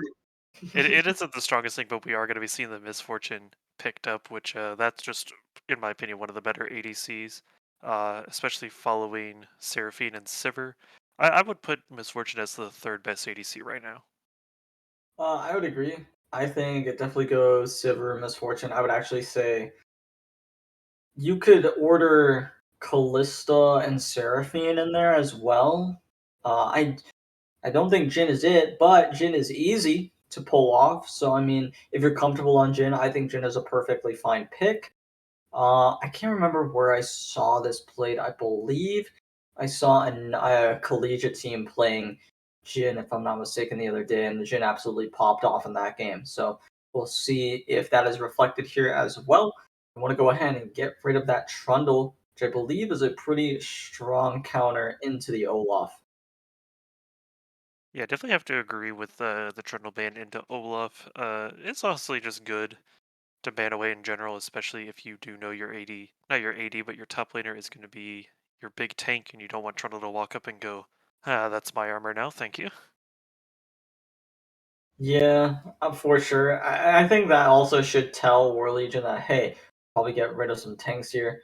Gonna get rid of Nautilus here. They're gonna get rid of supports that can synergize well with this Jin. I do actually think Nautilus is one of the better ones to get rid of.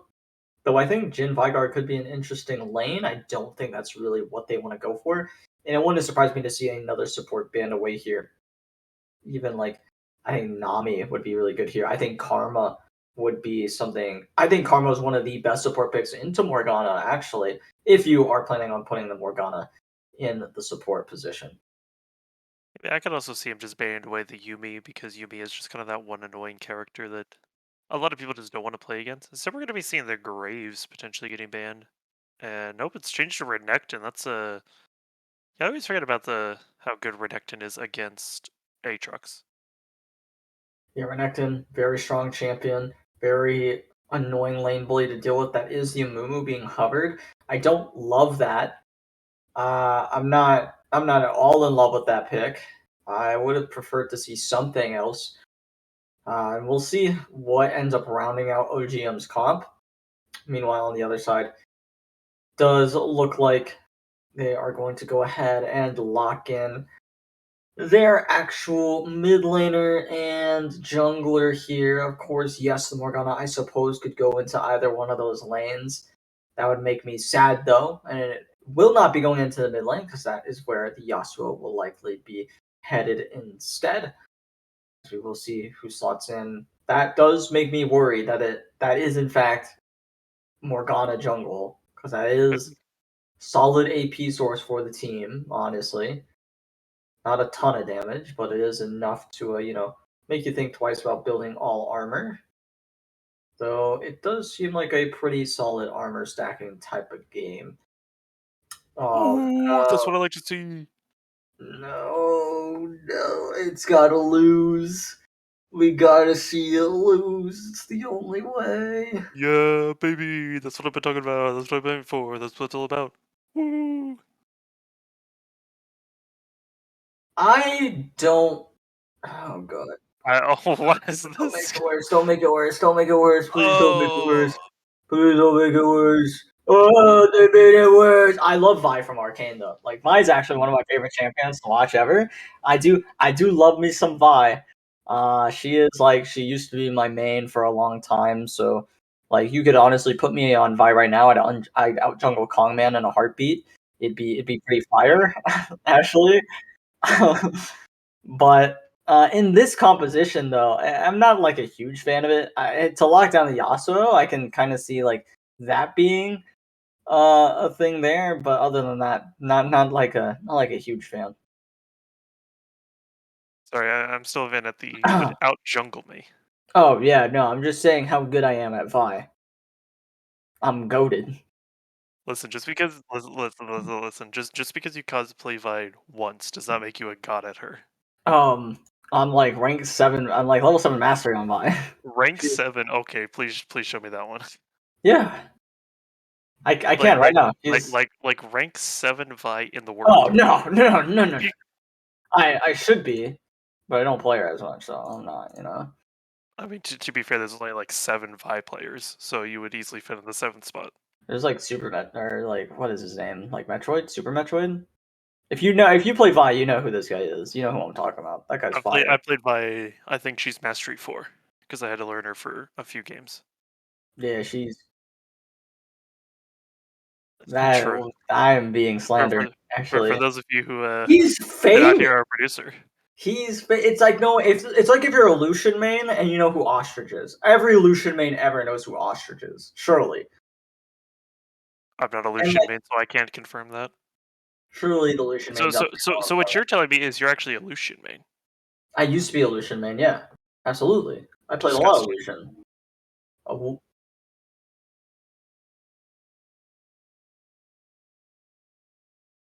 So while Shogun sits there in silence, I do want to point out I actually really do like War Legion's composition. We do have the Morgana, really good. Love to see it. It is going to be slotted into support because right down there is Sejuani.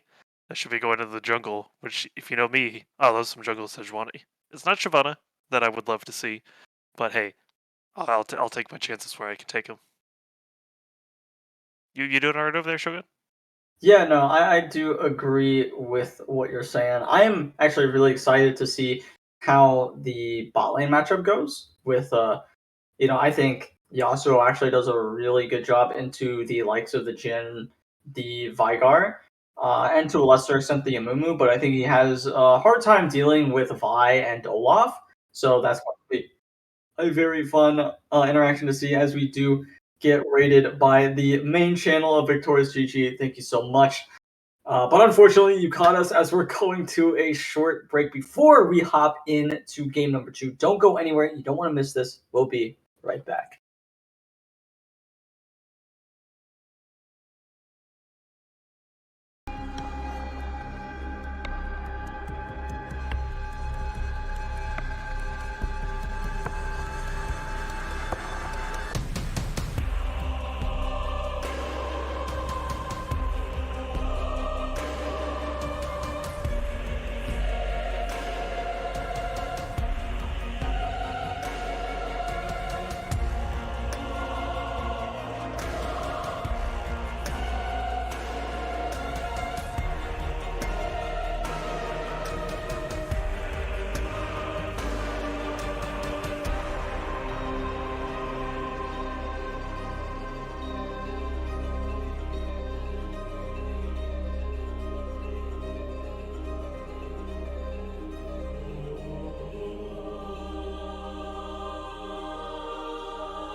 Alrighty, everybody, welcome back to game number 2 of the series between War Legion and Orbit Gaming Moon. On the blue side, we have War Legion, and on the red side, we have Orbit Gaming Moon. It does seem we have an invade as Vi will spot it out as a 5-point correctly. You will never get away with that one in your life.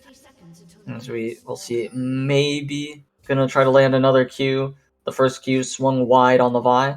Will not end up going for the next one. As that will be. Oh, they see the ward. That's XP. That this is worth. Who's You gotta gonna get it? Who's gonna get it? You definitely give it to your mid laner. That's the only answer. And that's worth. Again, yeah, once again, just like last game, we already have ward clears. And you know what? That's hype though. Like that actually meant something, right? Because that actually gives your Yasuo an XP advantage in lane, which is massive.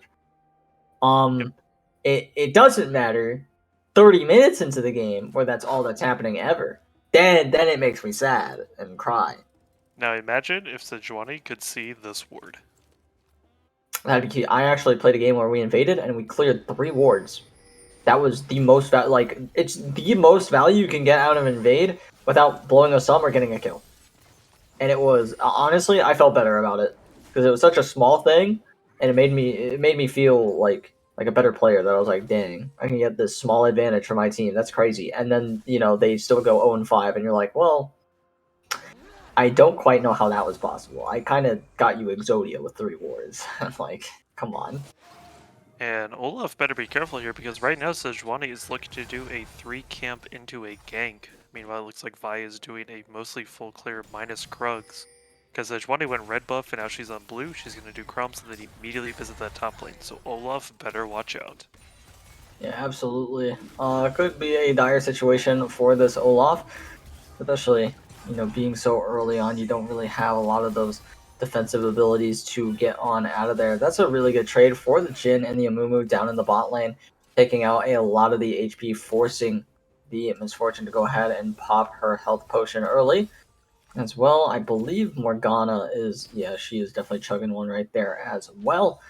Not going to be a fun time for the Misfortune Morgana in the lane, most likely. Yasuo also gets a good trade-off for himself. Sejuani taking a questionable route. For whatever reason, thinking Vi did not start red. Sejuani, down here, you're wasting time. That is not being very helpful to your team. Yeah, also could have just been clearing the rest of her camps. It is very strange what she ends up going for here. Where's she going?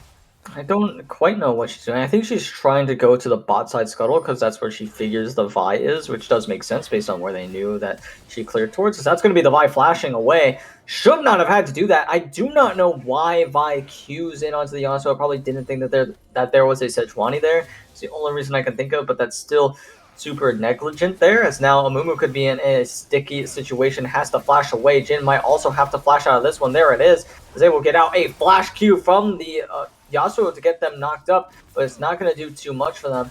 It's not going to do enough at all. Maybe they can go for the kill in a bit, but that just doesn't seem doable at all, especially with Vi on the other side of the map. Kind of just get away with blowing 3 summoner spells on the side of OGM. Yeah, I do find it hilarious. While that fight was going on, I was paying attention to the minimap as we saw Sejuani come down here to help take this scuttle. We proceed to watch Vi just casually wrap around and take that scuttle. It was a nice little pointless interaction they had between each other. Very true, as Olaf trying to win this 1v1 up here in the top lane. Question is, how well would that really go for him? Aatrox should be, I believe he's a stronger champ at the moment. He's going to go ahead and try to find the fight, as that's a great W. Umbral Chain doing some work there. Gets Olaf very low, that top lane matchup. He did pop the ghost, so he is staying alive for now. The question is, can Aatrox do anything about it? He does hit the first Q, the flash forward, and he's going to find a solo bolo first blood for the Aatrox in the top lane. Yep, Olaf did have a nice little bit of a CS lead on this Aatrox, but with Aatrox getting that kill, that is going to be a massive chance for him to rebound and potentially freeze this wave where he wants it.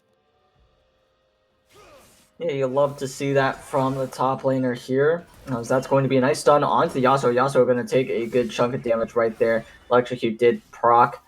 So that's going to be A great Q onto the Amumu. Amumu could be in some trouble here, taking a lot of damage. Misfortune going for the kill. Misfortune will find it down in the bot lane now. Vygar trying to find the kill, trying to find the outplay onto the Yasuo. Yasuo does have an angle that he could try to look for some damage, but he's not as healthy as he wants to be. He can't really contest the damage that Vygar can bring to the table, but with Sejuani, all of a sudden, that becomes a lot more doable. Yasuo will continue clearing out minions, trying to push this under the tower. Force Vygar into a bad situation, maybe, but Vygar's going to pull the wave, and will make this a little dangerous for the Yasuo to stick around, especially with Vi on the way. That cage just barely misses. Here comes the Vi. Does not have flash, as there is the Yasuo trying to outplay it. Does go back in, but that's level 6 for the Vygar, and he just drops it on his forehead. And finally, OGM get one back. Oh, he is low. The minions are not going to keep hitting him, so he will live. My goodness, that was a little scary there for the Vygar. At the Winions almost doing their job, but unfortunately Vygar does get away by the skin of his teeth. Unfortunate for the Yasuo, very fortunate for this Vi and the Vygar. Would it not have been fun to have a very unfortunate circumstance on your hands where it just feels like War Legion is winning all across the map? It does still feel like War Legion is doing very well for themselves. Maybe not as quite as well as you might think. As Sejuani, never mind. Vygar is who that is. My bad. Gets caught out there. Meanwhile, in the bot lane, it looks like the Vi wants to make a play on to this Morgana. Morgana going to get very low. They're going to gift that kill right over to the Jhin, trying to even this game up in kills. Can't quite read what the gold says because my quality is looking pretty bad at the moment. Yeah, unfortunately my quality does seem to... Oh, I can just look at the actual stream. It does seem that War Legion is up at the moment by a couple hundred gold. So that's pretty solid. And we'll take those. Yep. I quickly ran to the store and bought some pixels. It does appear it is a 200 gold difference. Aatrox doing a really good job playing under this tower with Olaf. Somehow not getting tower aggro procced onto him. Meanwhile, Vygar is going to start losing this matchup now that the Yasuo has an ultimate. A lot more pressure can be brought on to this Vygar, and it feels like both mid laners realize this and understand it. Hence why Yasuo is allowed to, win these trades a little more handedly. Definitely have to agree with you there, as we are going to be seeing War Legion taking the first dragon. It is only Cloud Dragon, so not too much is being gained here, as next dragon in 5 minutes will be an Ocean Dragon. As we do see the Sejuani wants to try to secure this blue buff with the help of her team, but that shouldn't really be allowed, as Jhin wants to go ahead and secure it as well. Gets very low. Sejuani could go for the smite, could take a smite fight right here, right now. Does not look like that'll be the case. Instead, Jhin is the one who secures it, but they want to go ahead and try to find this fight. Jhin has the flash available, but he does not use it in time. Instead, gets knocked up, gets ulted up by that Yasuo, but somehow Morgana steals it away, which is not what you want to see. Wanted that kill to go over to one of the carries as Jhin dodges the bullet, but Amumu goes right back into the fire. Now Vygar is here, but what can he do? He gets ulted by the Sejuani. OGM are falling apart at the seams. War Legion are absolutely eviscerating OGM in game number 2 so far. Yeah, only 9 minutes in, and this is definitely a lot more of a high-octane gameplay that we were missing from the last game. See, it is how less can we get to the 22-minute mark with only 4 kills, and yet here we are with 6 kills and not even 10 minutes. So the unfortunate part about this, right, is that the game number 1 was actually a much higher quality gameplay in terms of the early game. It just feels like in game number 2 here, OGM is just stumbling into really bad situations, right? But props to War Legion for, seeing OGM making some really questionable decisions and just absolutely pouncing on them whenever they get the chance. So really nice stuff from War Legion, but looking to OGM to try to turn this one back in their favor soon. Yeah, besides top lane, the CS in both lanes is looking pretty even, and meanwhile we do see Aatrox doing his flips and jumps and everything, and Olaf just has to run away, because that is about a 20 CS difference in the top lane.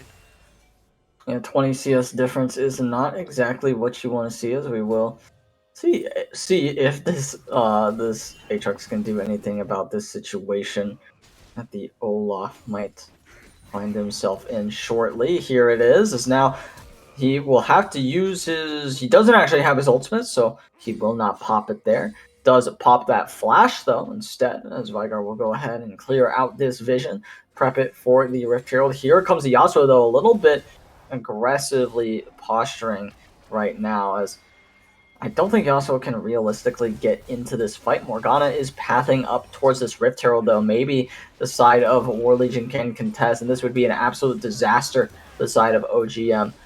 But Vigar is trying to do his best to gatekeep this situation. Does find the stun onto the Sejuani and is forced. The positioning was not great, as that's going to be a steal for the side of War Legion. They find one, they find two, and it is a 2-0. No Rift Herald goes over to OGM, and there it is, an absolute disaster once again for the red side. Yeah, I mean, you may see it as that OGM doesn't get the Herald, but I do also see it as War Legion doesn't get the Herald either. So sure, although you did lose a couple of members, you are preventing War Legion themselves from getting the Herald, which could potentially help crack open your base even more than it already currently is. I would kind of agree. Wait, no, War Legion did get it, though. Didn't they? They did. Morgana has it. Oh, Morgana has it? Oh, I Yeah, thought OGM got it. No, it's doomed. Oh, okay. Well, scratch what I said. Delete the VOD. No, it's a good doom. Production, run it back. Do a quick little rewind, as there's the Rift Herald being summoned by War Legion, who 100% got it. Did not doubt them for a second. No, not at all. Here comes a Mumu. Mumu wants to do something here. That doesn't seem very legal, though. Vi is here to make a play happen. Black Shield is no longer available. That will force the Flash out of this misfortune. They want to try to go for something a little bit more, but it's just not really allowed, because look at where the Sejuani is. Look at where the Yasuo is on the bottom side of, at the bottom right hand corner of your screens in the minimap. They were posturing very well there to try to make a play. As now, oh, listen, don't laugh, Mr. Didn't see who got the Rift Herald. Yeah, how's it feel? That was not a laugh. That was a yawn, good sir. Oh, okay. I don't know what the noise actually was. That's cap. That's cap. I yawned, and then I heard what sounded like Dodge throwing a chair across the room. It was Dodge laughing then. Nah, I can't say anything. He's a voice that is ambiguous, and I cannot fight against it.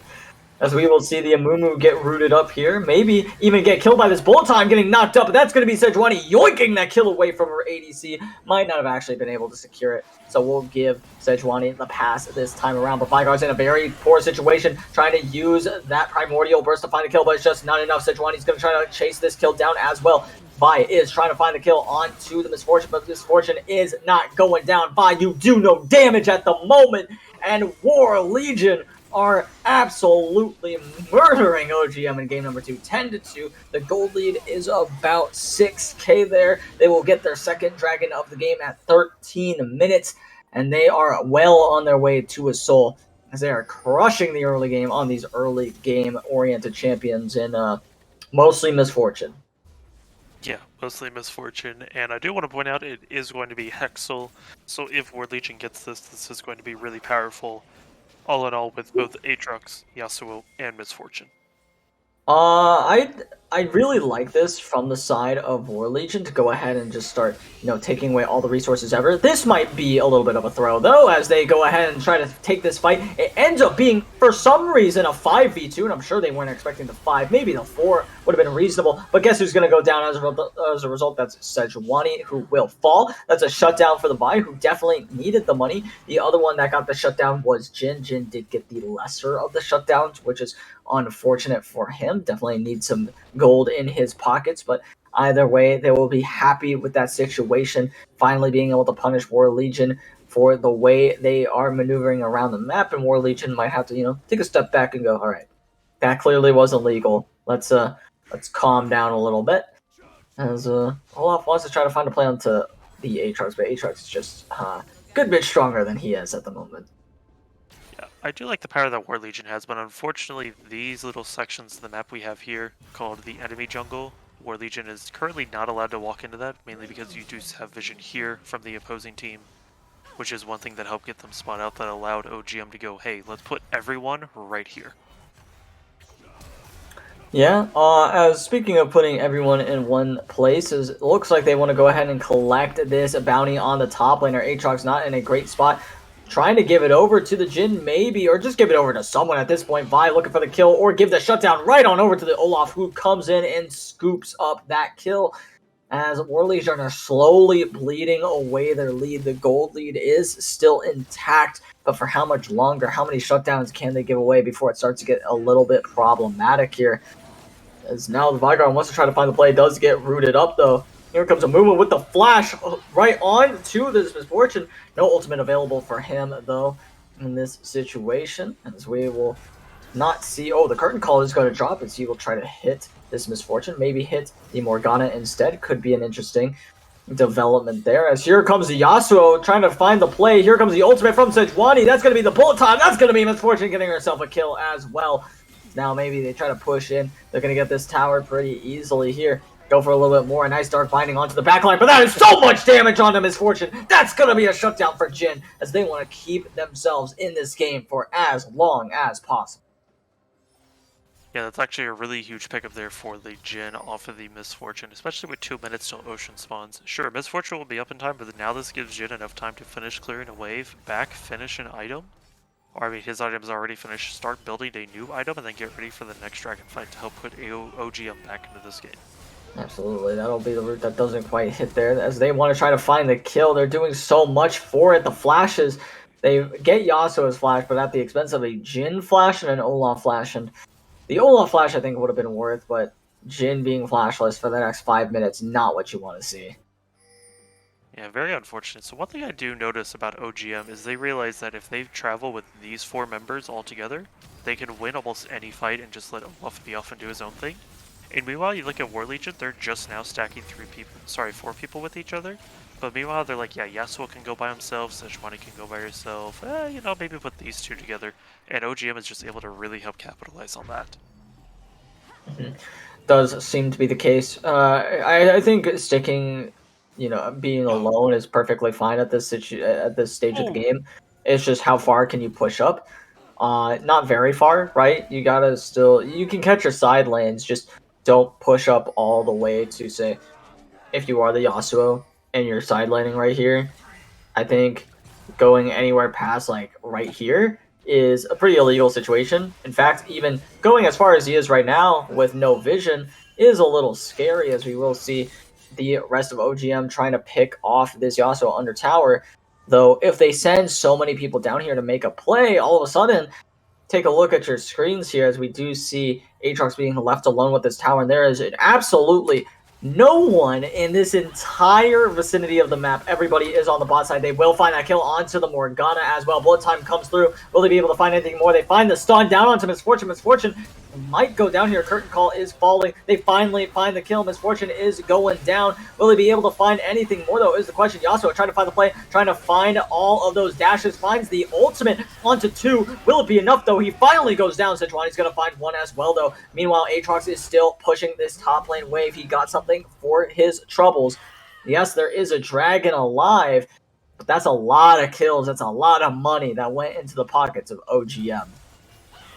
Yeah, so OGM doing a really good job having the nice fight in this nice little rectangular area, but now they do get this free dragon. But as you even pointed out, all the way up here, suddenly your tier 2 top turret is gone, and suddenly you're looking at an exposed base.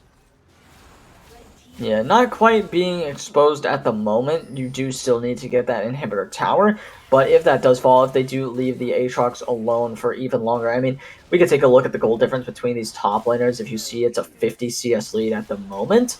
I am wondering what if our producer is around and could go ahead and show us that. Thank you so much, as that is, yeah, 2k gold lead in the top lane. You do see similar gold leads elsewhere. I think the most blaring one might, funny enough, be the support gold lead, which is not what I expected, honestly, but Morgana is getting a lot of money in this one. As we do see, I believe it was the jungle that also had a crazy gold lead right now. The Sejuani, yeah, having a good bit more money. Not crazy. More like 800 gold lead.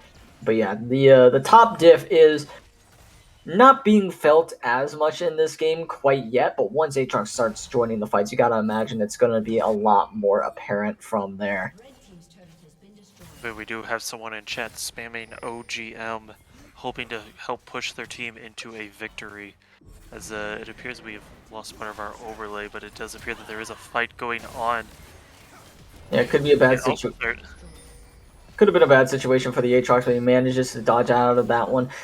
They could have kept pursuing, but that would have meant leaving the rest of War Legion to taking this entire base, which they are doing a good job of sieging now, even without a Baron buff. They don't really need one because they had that Rift Herald available to them. But now that that Rift Herald is gone, you gotta imagine OGM are gonna have a bit of an easier time playing this macro game. The key is going to be to try to get some vision control back in their own jungle, which wresting control of it from War Legion when War Legion still does have the advantage is not going to feel too good. yeah, like War Legion with a really nice ward. Okay. Nope. Not No, allowed to circle this ward. But they do have a good ward no, that's okay. You could just say where it is. That's fine. right here in the opening. Oh, Doing a I really good can't job. say what you're doing anymore. Yep, okay, as you can tell, they do have two really good wards to help focus. If they did put a ward like over here, that would help them potentially take this Baron if they wanted to. I do think they are just a little bit too weak, but I do think in the next few minutes they should be able to set up for a Baron buff. Yeah, I think being able to, get some vision a little bit deeper in the jungle. Of course, they did just respawn. Maybe clearing away. Oh, there's a dot on my screen. Get it out of here. That's you see a ward that the Olaf could go ahead and clear out. He's probably going to get spotted on it. Probably won't actually use his. Oh wait, he doesn't have a sweeper. That's a top lane Olaf. My bad. Is Vi with the sweeper and Amumu with the other one. Something that I do notice is that the vision score not nearly as high as it was in the last game. At this point in the game, I believe it was higher for everybody on each team anyway, or maybe that was at 30 minutes I'm thinking of. Yeah, I do believe you are thinking of the 30-minute mark. Because I do Maybe. believe from the 20 to 30-minute mark, it was just ward clears. Well, that's fair. The supports have a solid award score line, as good as you can ask. That is a Baron being started up. I barely even recognized that was happening. Vi's gonna go in, gets the steal! OGM with a huge steal, a huge objective bounty as well. Aatrox is teleported in, but it's too little too late. The objective is gone already. Yeah, you're gonna try to chase down this Vigar to hell and high water, but just not gonna be enough. That's 4 members alive on this OGM squad with the Baron. As you see, War Legion, they can't really accept the fact that that just happened, and they will try to go ahead and push this lane out. The question is, how well can you really do that against the team that you're facing? That's going to be the ultimate coming out, but that's going to be a great spell shield to save the Morgana's life. Yes, Morgana also had to flash away. That is more than worth in this situation to go ahead and save your own life so you can keep contesting this dragon. And also, of course, trading your flash for Vigars. I actually think Vigar not having flash is a lot more important. Yeah, I definitely think it has a lot more value wasting this support flash rather than the mid laner having their flash. I do believe that is a good trade on the side of War Legion. And with 20 seconds left until Baron spawns, we do have the Hex Gates to help both teams get to the Dragon Pit just a little bit faster. As we do watch them clear double wards in the same location, makes you wonder if War Legion was actually communicating there or not. Mm-hmm. Something I do really like about the OGM squads, they are playing the macro this game very well, right? I mean, yes, they don't have a great team fighting composition, but the way that they move for like 4 or 5 members at a time looking for picks, it's exactly how their team composition needs to operate, right? You're not really going to win a 5v5 situation. You can with the Amumu ultimate, but we will see the Yasuo go in. Will it be enough, though? Yasuo is getting very low. He's on this Vigar. Vigar is living for so long, though, and finally the Jhin will be able to find the kill, but Jhin will fall right after. Aatrox is in the fight, and Aatrox will make or break this entire thing wide open. Here comes the Vigar damage. The W is not doing as much as it should. And here comes the bullet time, just not doing quite enough. That was a great zoning E to try to find the kill, as now Misfortune will finally be able to find it. And there's the 5v5 fight, and that's what I'm talking about right there. In the 5v5, of course, War Legion is going to win. OGM, you gotta look for picks if you want to be able to fight this team. Yeah, OGM, as you stated, does need to attempt to find picks, but unfortunately it is kind of hard to focus out picks, especially whenever Tickle My Pickle does jump into your backline. And you kind of got to think, like, where exactly is Yasuo going, which then all your focus goes there. Then the next thing you know, while this man is in your backline, all of a sudden you have these 4 just racing right at you.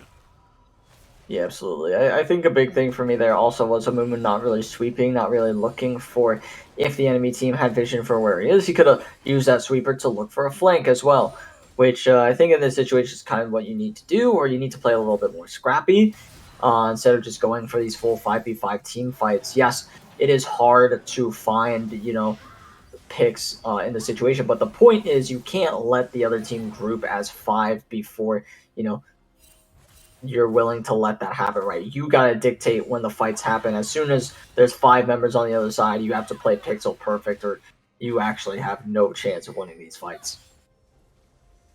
And currently it is a 17-11 lead for War Legion, about a 7,000 gold difference. War Legion should have this game pretty well wrapped up, but unfortunately we have seen OGM come back, especially during last game. And this game they're even doing a really good job focusing out, as we do see Mr. Legacy disconnect, once again lagging. Could be a bad situation for the Olaf. They couldn't find the pause, as now Olaf is going to go down. That's going to be Misfortune who finds the kill. The Aatrox is trying to split push on the other side of the map, but there's not a lot to get. Yes, they will take the OGM jungle in its entirety. Here comes the Aatrox. They could collapse on him here.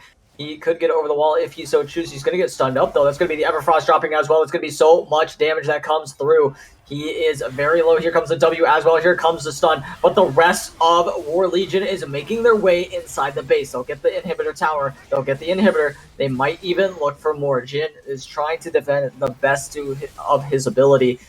Top tower will go down, though. The siege is too strong. Here comes Mumu. He doesn't have that ultimate. Current call is going to drop. That should not be the inhibitor going down. Spell shield will allow the Sejuani to get out of here. Bullet time is popping off. A lot of damage comes through from that Vygar. As now Mumu onto the backline is just not doing enough. He finally pops that stopwatch, pops that Zanya's, whichever one it is.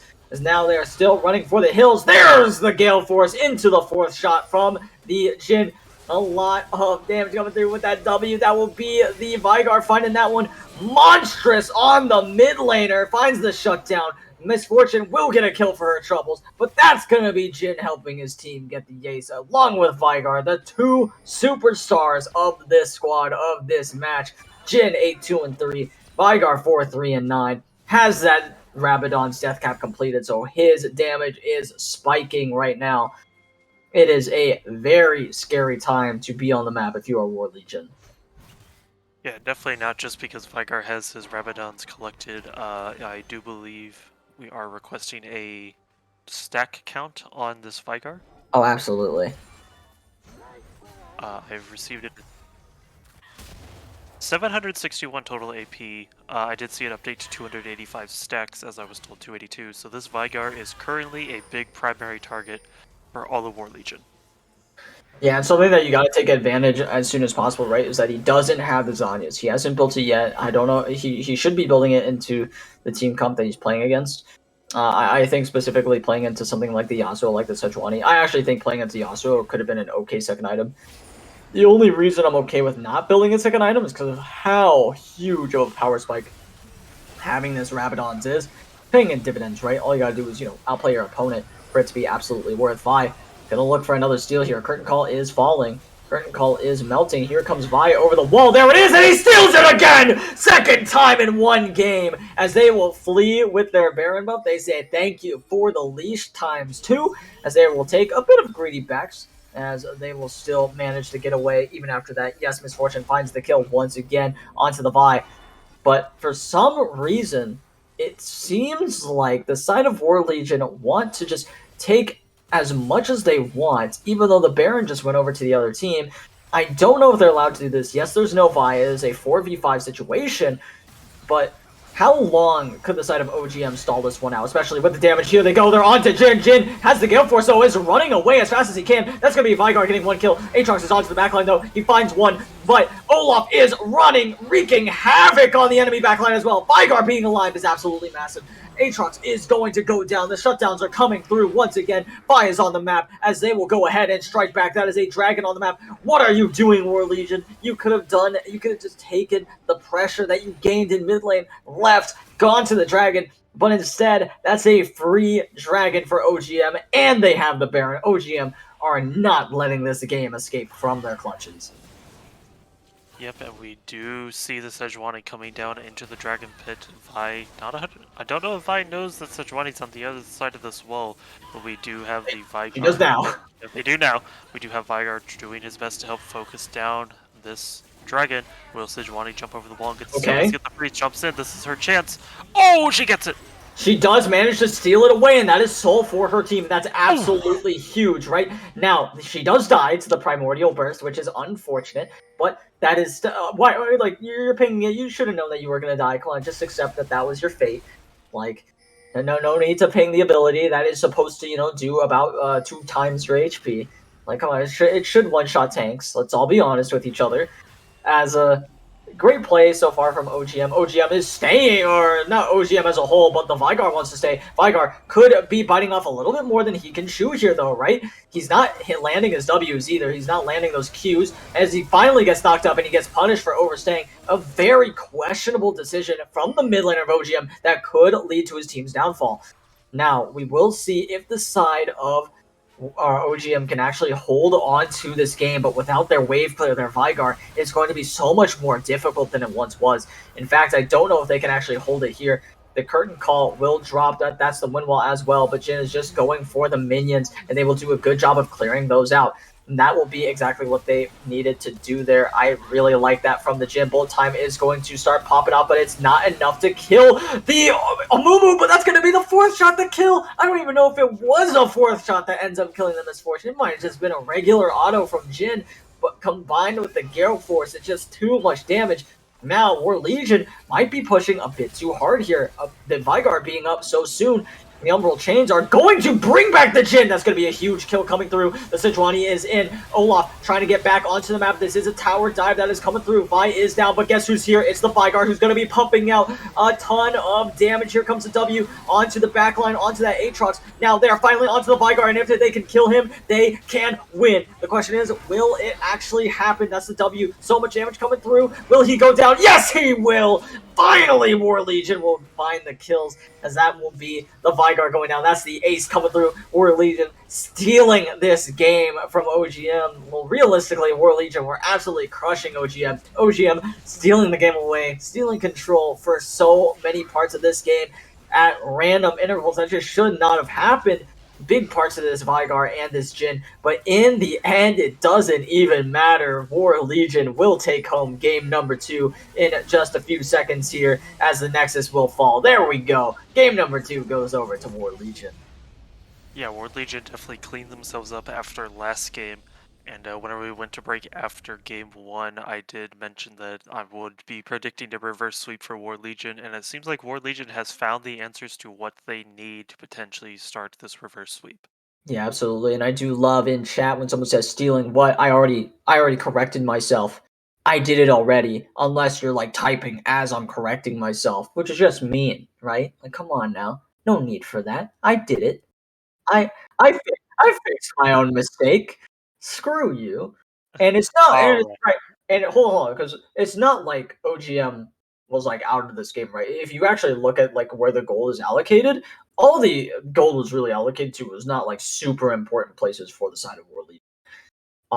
In reality, a lot of like that gold lead was just Aatrox for the longest time, and then finally Misfortune finally starts getting some of that gold, some of that lead as well, and they're able to start closing out the games, mostly from some weird decisions from OGM, right? But I still think that towards that mid game, towards that late game, if you look at the state of how things are going, OGM very much in the driver's seat, and they were the ones who end up kind of gifting away a lot of situations to War Legion.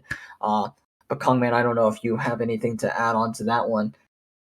All I have to say is you were talking about driving the game into their favor. It is going to be interesting to see who's going to be driving this one home, because we are getting ready for match 3. We're going to be taking a short break as the teams are going to be going to, I guess we would call it halftime here at VRS, as they all will compile with each other and go, how are we going to draft this as we prepare for game 3? Don't go anywhere. We'll be right back.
Alrighty, everybody, welcome back to game number 3 of the series between Orbit Gaming Moon and War Legion. On the blue side for game number 3's draft, we have OGM, and on the red side, we have War Legion. Very excited to see how this game gets underway. OGM not wanting to deal with Aatrox, not trusting that they're going to get their hands on that one again. Also banning away the Lulu, Seraphine, not going to see either of those champions. So if you are a fan of those champions, first of all, shame on you. Second of all, you're not going to be able to see those champions today, which is unfortunate. Vigar also getting banned away. One of the highlights of OGM's team composition in game number 2 that NBK got his hands on, showed why he's a menace on it, showed that it needs to be banned away from him for better or for worse. Meanwhile, War Legion, see what their third ban is going to be. Hecarim. Disgusting. I disagree. Ban the heck.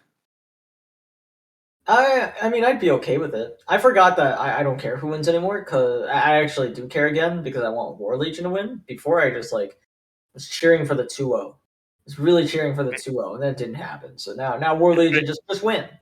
I mean, the thing is, we all voted for War Legion 2-0, so it is it doesn't matter either way who gets it right and who gets it wrong, as we do see Misfortune is going to be hovered first. Could potentially be locked in, would be nice to see as Orbit Gaming thinks about it, or if they want to potentially take the Hecarim first, or if they're smart, they're going to put perma on Shyvana. Nudge, nudge, wink, wink.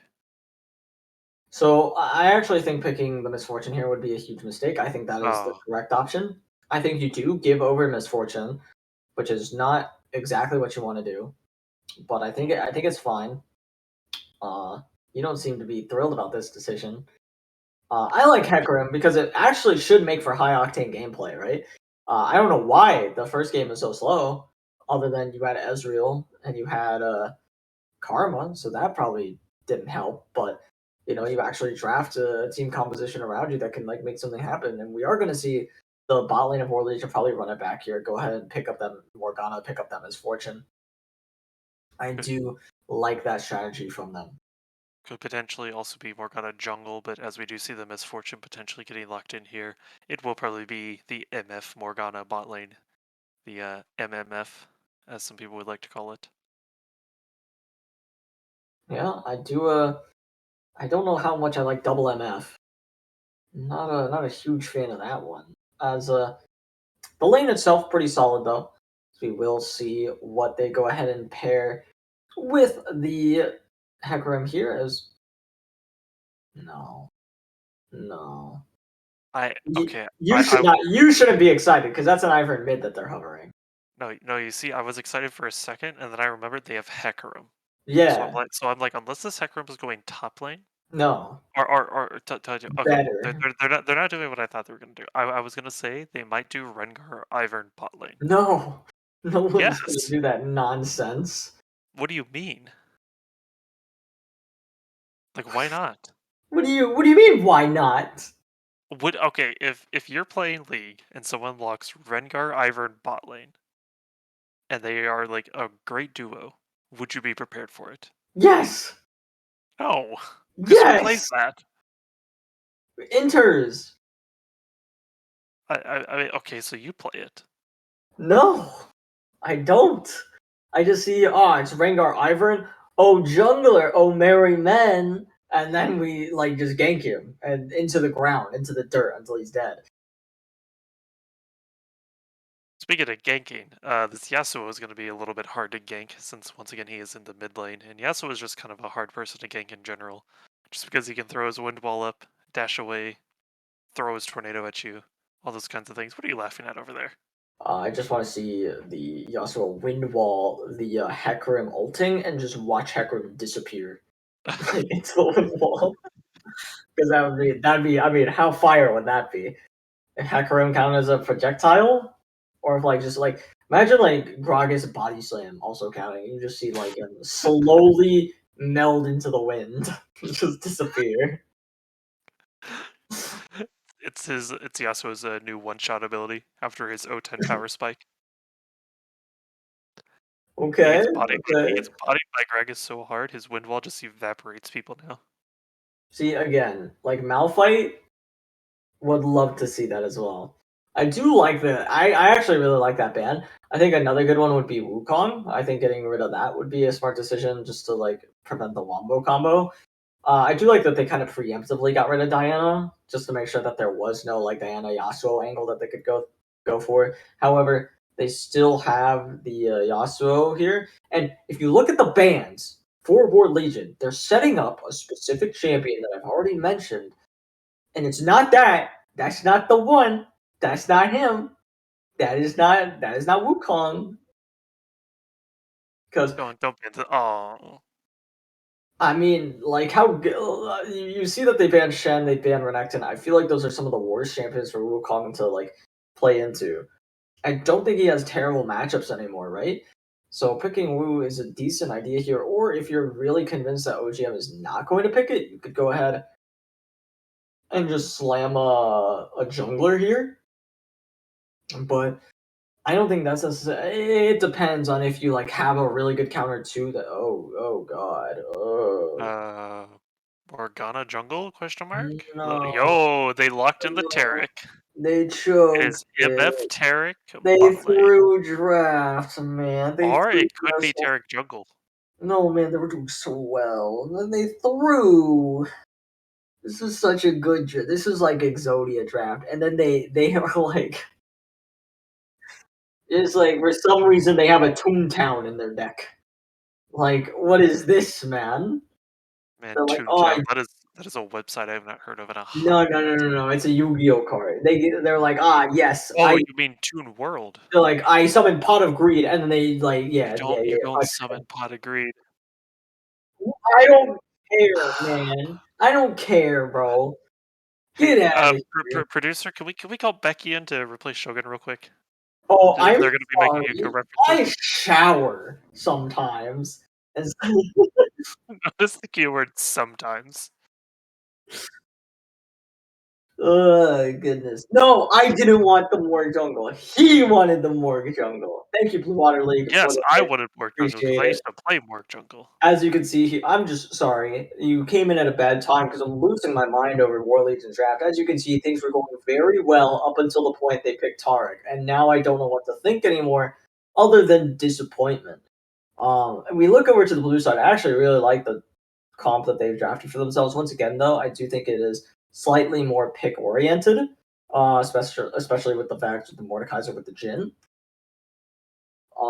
And to also an extent the Hecarim as well.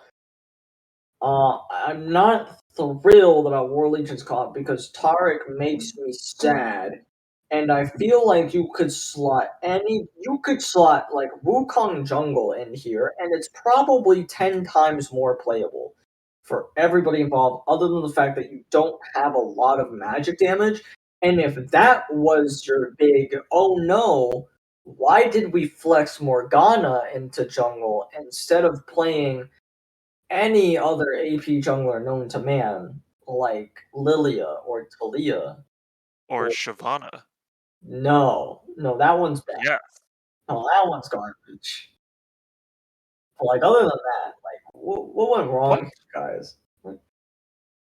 How- What? Listen, you look at their composition. That's actually over here, not over there. That is a good team composition. You look at this team composition. You get Morgana jungle, which is probably what it is. You're right. I can draw on the screen. I You were forgot. abusing it so much earlier. Listen. So this is probably going here. Or here, let me. That is not how I want to do this. All right, Morgana probably going to be taking the jungle spot, or if they watch Happy Chime Noises, we could be seeing Tarek taking the jungle spot, which is spicy because Tarek jungle synergizes well with this man right here, who is not moving. See what I'm see what I'm circulating here, Shogun. Shogun, you see this? I didn't want You to open you, the you I see the had man that is being covered by his wind wall? I had it like looked up like since you like circled Morgana, and I don't even know what I'm looking. I'm looking at like the ramblings of a madman. Yo, like do you remember back in season 1 whenever you guys leaked how I determined who wins games? yeah. No, I do. Ugh, producer's trying to say I picked the underdog. I did not pick the underdog all the time. War Legion def have better draft. Listen. Here, let me go I'm ahead and not update saying this. that it's not like better. I'm saying that it's not good. Let me go ahead and update the. That's like okay. I feel like that's a little bit much. Just go ahead I and. don't think it's so terrible that they lose based on draft alone because we've seen how both teams play, and anything is possible in these games. Anything, True. absolutely anything. But what I do like about Tark is that he does actually counter the Vex pretty well, and he counters the Hecarim pretty well. I am like, okay, why? Oh, thank you. Other than that, though, you look at like what Yasuo can do this game, and it is once again, I think is Winwall is going to be instrumental in shutting down the curtain call. I think how does the draft even have bad? Just like if you just replaced Morgana with any other AP champion, I think if it's the only reason I don't have an issue with it not being Talia here is because not every jungler in the world can play Talia. And that's fair. I get that. But surely you could have played Lilia or any other AP jungler ever. Now that would be a good jungler. I do think Morgana is better than Shyvana because Morgana at least provides more to the team in terms of her black shield as well. But Talia adds so much more for your team composition in terms of disengage, in terms of a knockup for Yasuo. Shyvana does also do a knockup with her ult. Yeah, man. Like the thing that you can only use once every 10 minutes. Sorry, let's go with 5 minutes. No. You know what's cool with that? Diana What? here, which has good synergy with Yasuo, does the same thing. Okay, but that's on an ultimate ability that's actually like damage. You do know that Shyvana can like farm her ult easily, right? Shyvana's like, oh, I lost my ult. Let me just go farm these raptors. Whatever, that's not. I have my ult again. Whatever. Production wants us to throw it over to a short break, so I'm gonna shut off the ramblings of the madman and throw it over to a quick break. Don't go anywhere. We'll be right back. I'm being slandered, defamed, if you will.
Alrighty, everybody, we are back as we're seeing an invade there, with two very different comps from the last game, because we do have pretty much a double enchanter comp on the right side here for War Legion. See how well it actually, works out for them. I do think that if they do fall behind in this one, it's going to be a little rough to come back from. What do you think about that, Kong Man? Yeah, I do think War Legions definitely has a big uphill battle with their composition. They do have to hopefully scale into the late game. But the problem is they have to make sure that OGM doesn't just steamroll over them and pray that OGM doesn't realize, hey, if we just all in onto their composition, they cannot play the game. Yeah, I'd have to agree with you there. I think either way the game goes, like, if either side can somehow manage to get an early game advantage, I think that team should win. That's how the last game should have gone as well. But the draft was different in game number 2, right? So there was more opportunities for OGM to, kind of come back with the straight power of their champions, especially with someone who scales so well as that Vigar, being that I believe solo AP threat on his team made him a force to be reckoned with, and, allowed the Jhin to shine just as well. However, you do look at, the damage threats. The main damage threats for War Legion in game number 3, Yasuo and Misfortune, going to be both full AD. At least for Misfortune, you have to imagine she does have a press the attack, so be really weird to see her go AP, I must say. So you're really counting on your team not falling behind and your Morgana being allowed to do damage. And I think if you do build that, more supportive build, it wouldn't really be legal. I think it is more standard for the jungler or for the jungle Morganas to go the entries. I just don't know enough about how they're playing it right now. That just makes the most sense to me. Yeah, one thing, back whenever I used to play Morgana jungle, whenever it was good, but hang on, we do see the Vex getting ganked here, and unfortunately we are going to be jumping into the top lane instead of watching the big fight. Or is solo killing Mordekaiser? What in the world? Forces the flash out of him. Sorry to cut you off, but that was just absolutely fantastic, because now we will see the first blood going over to the Hecarim. That'll be a kill going over to the Morgana as well. Not who you wanted the kill going over to if you are War Legion. However, on the flip side, maybe you wanted the kill to go over to Yasuo. But this does kind of counteract that point that I've been mentioning earlier. If you do get kills onto that Morgana, make her an AP threat, all of a sudden the damage split on your team doesn't really matter as much, even if you pick the Morgana for those, for the utility that she provides. She's going to do a lot of damage if she manages to get fed in this game. Yeah, so back to the Morgana subject about what exactly she builds. Back whenever I used to play Morgana jungle, whenever she was insanely good for no reason whatsoever. The standard thing was Everfrost because you could, I believe it was a full 9-second lockdown of, not immunity, but 9 seconds of CC potentially, if you timed everything perfectly. Yes, we'll going in, but wait a minute, Hecarim's here.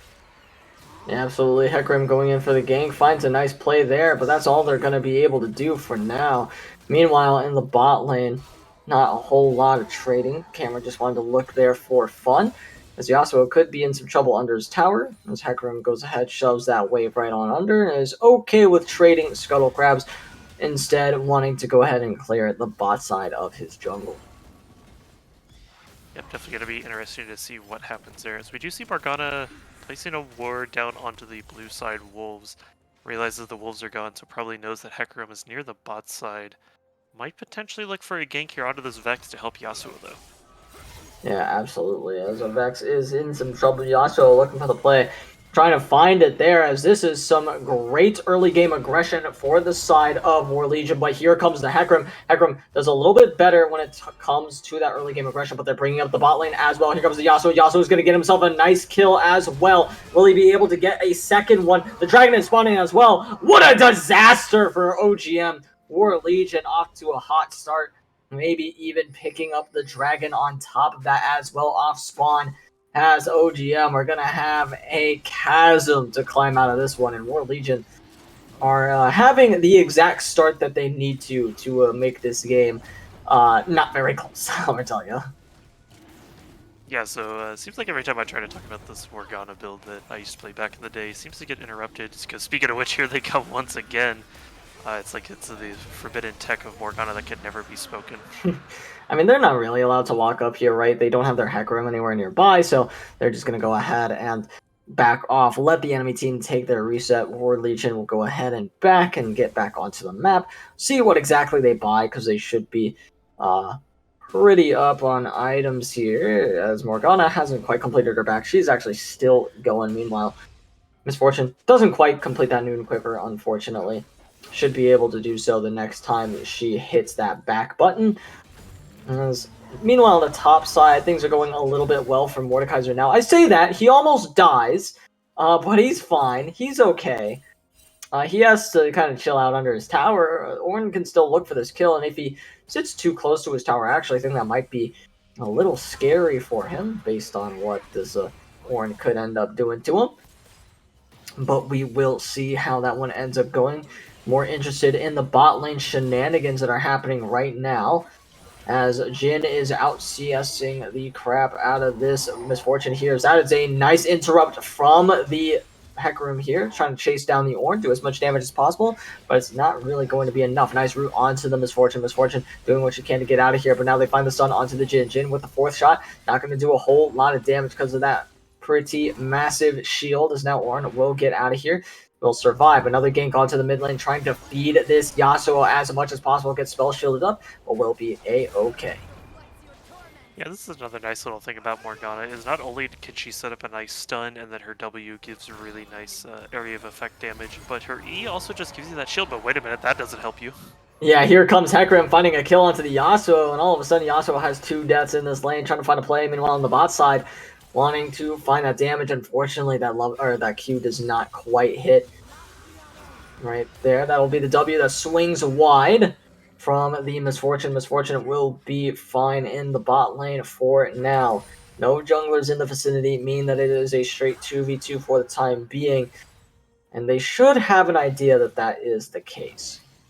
And Yeah, also, oh no, you're good. There may be no junglers in the vicinity, but we do have Camcom coming in with a raid. I was gonna do it. Sorry, but you gotta be a little interrupted bit faster me. than that. You interrupted me, and I You let you interrupted go. me. To be fair, you have interrupted every time I've tried to discuss the forbidden Morgana jungle tech.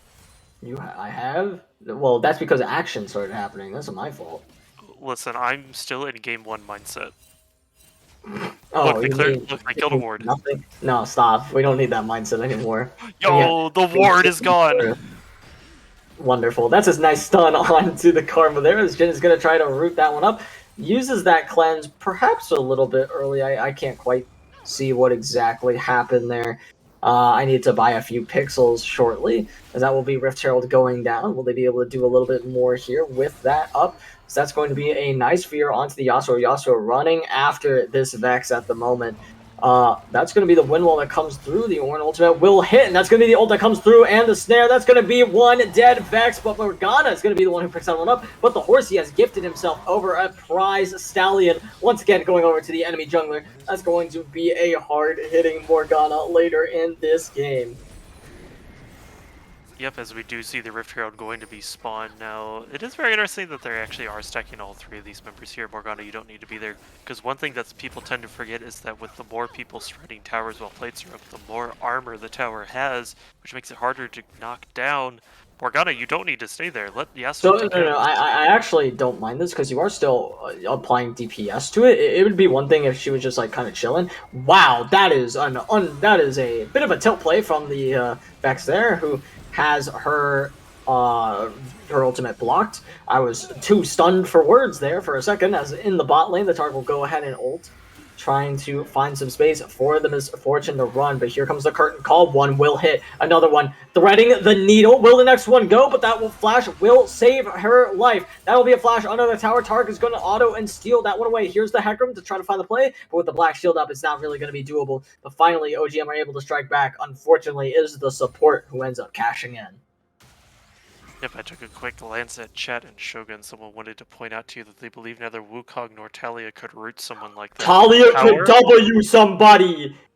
That's not true! I would give you the point. I actually was thinking about it, I was like, damn, that's a good point. And I was like, Talia could literally seismic shove somebody there. It's the same thing. It's the same thing. You silly goober, you. You silly little goober. See, here's what's funny. You have Talia or Morgana. I wonder which one is better. Okay, you can't look at the results-based analysis of Morgana being 4-0 and say that this was all part of the plan that went through. This is part of their plan. What do you mean? Again, that's results-based analysis. I mean, yeah, of course their plan is going to be, let's get fed, guys. That should be everybody's plan. If it's not your plan, I'm a little worried about what you're doing, bro. You know what? I'll give you that one. I like that point. I think the Morg was a good flex pick. I like that. I can concede that one at least. I like it as a flex pick. I 100% agree. That's an excellent point. That one I will concede. And for that reason, I think picking the Morgana there is perfectly fine. Because from OGM's perspective, you are thinking you just played against the Misfortune, you just played against the Morgana in the same lane, thinking that that's going to happen again. Then all of a sudden Tara comes in and kind of messes up those plans. Is that what is affecting how good their draft is? Maybe. You could argue that you could give it a solid maybe. I think it was a decent strategy regardless. I don't think it's the reason this game is going well. But it is working for them. That's how we'll put it. I definitely have to agree that it is working for them, as Karma lending some very nice AoE abilities. I'm blanking on Karma abilities all of a sudden. I believe that's her Q. The one that do damage and big AoE. Yeah, the one that's like. Okay. yeah, that's her cue. Alright, I was blanking on all Karma abilities there for a moment. Here comes Vex with the ultimate. Use that curtain call as well from the Jin. Jin trying to find the kill. At least give it to the Vex or someone else, as they will at least give it to the Vex. There it is. As now here comes Yasuo onto the Hecarim. Hecarim has to use that Onslaught of Shadows to get out instead of go in. That's going to be a nice route onto the Tark. Tark could be in danger of going down here. Meanwhile, in the top lane, Orin trying to find the kill onto this poor Mordekaiser. Meanwhile, in the mid lane, they are trying to blow this game wide open, trying to find the second tower of the game in mid lane. It is an absolute devastation of this Vex. The Orin ultimate is sounding, trying to find the play. He is absolutely decimating this Mordekaiser in top lane. He will go down. Now, Yasuo trying to run for the hills. As of right now, it probably doesn't actually need to. Yes, Hecarim is spawning, but I think he'll be just fine. Yeah, Orin doing a really good job picking up his first kill of the game. Does have 2 assists, but also let's talk about this little CS difference here real quick. My. Mordekaiser. That's a big number CS difference. You circled it, and I couldn't read it anymore. Oh, sorry. You see this right here? Oh, yeah. Yeah, that's good. Yeah, that's good stuff right there.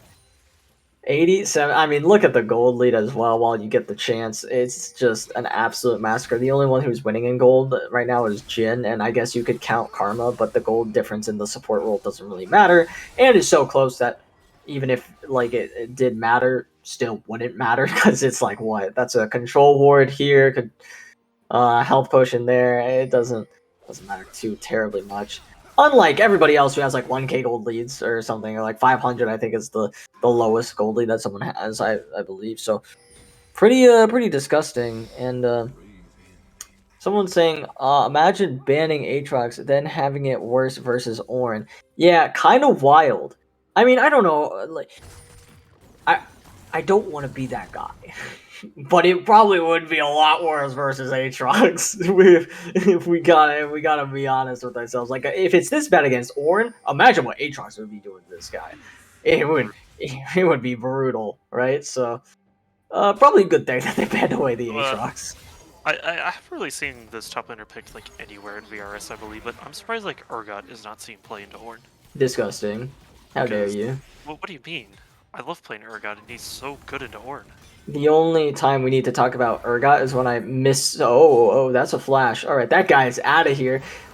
They do want to go back in, though. That is a late wind wall, however, from the Yasuo. That does make this play very doable, but that Yasuo will not go down in a fast manner, as he will finally fall. Tarek uses that ultimate to keep his Morgana alive. Morgana does not have it, though, because he got taken into the Shadow Realm. Nice shutdown for the Mordekaiser, who's finally allowed to get some gold into his pockets, as OGM will strike back once again. War Legion seem to not be able to play this mid-game to save their lives.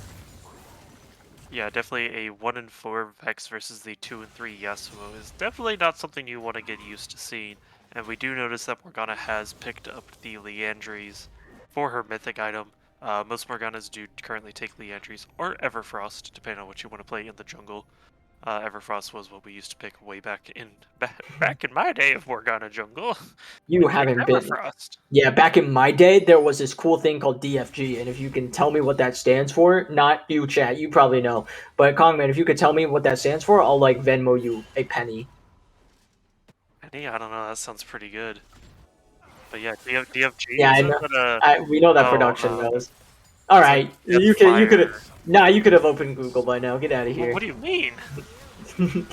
Okay, you want to know what's open on my screen? Actually, we're pretty close. I have the League game, and I have the Chiefs game next to me. I really hope Devil's Sling Guard is not real.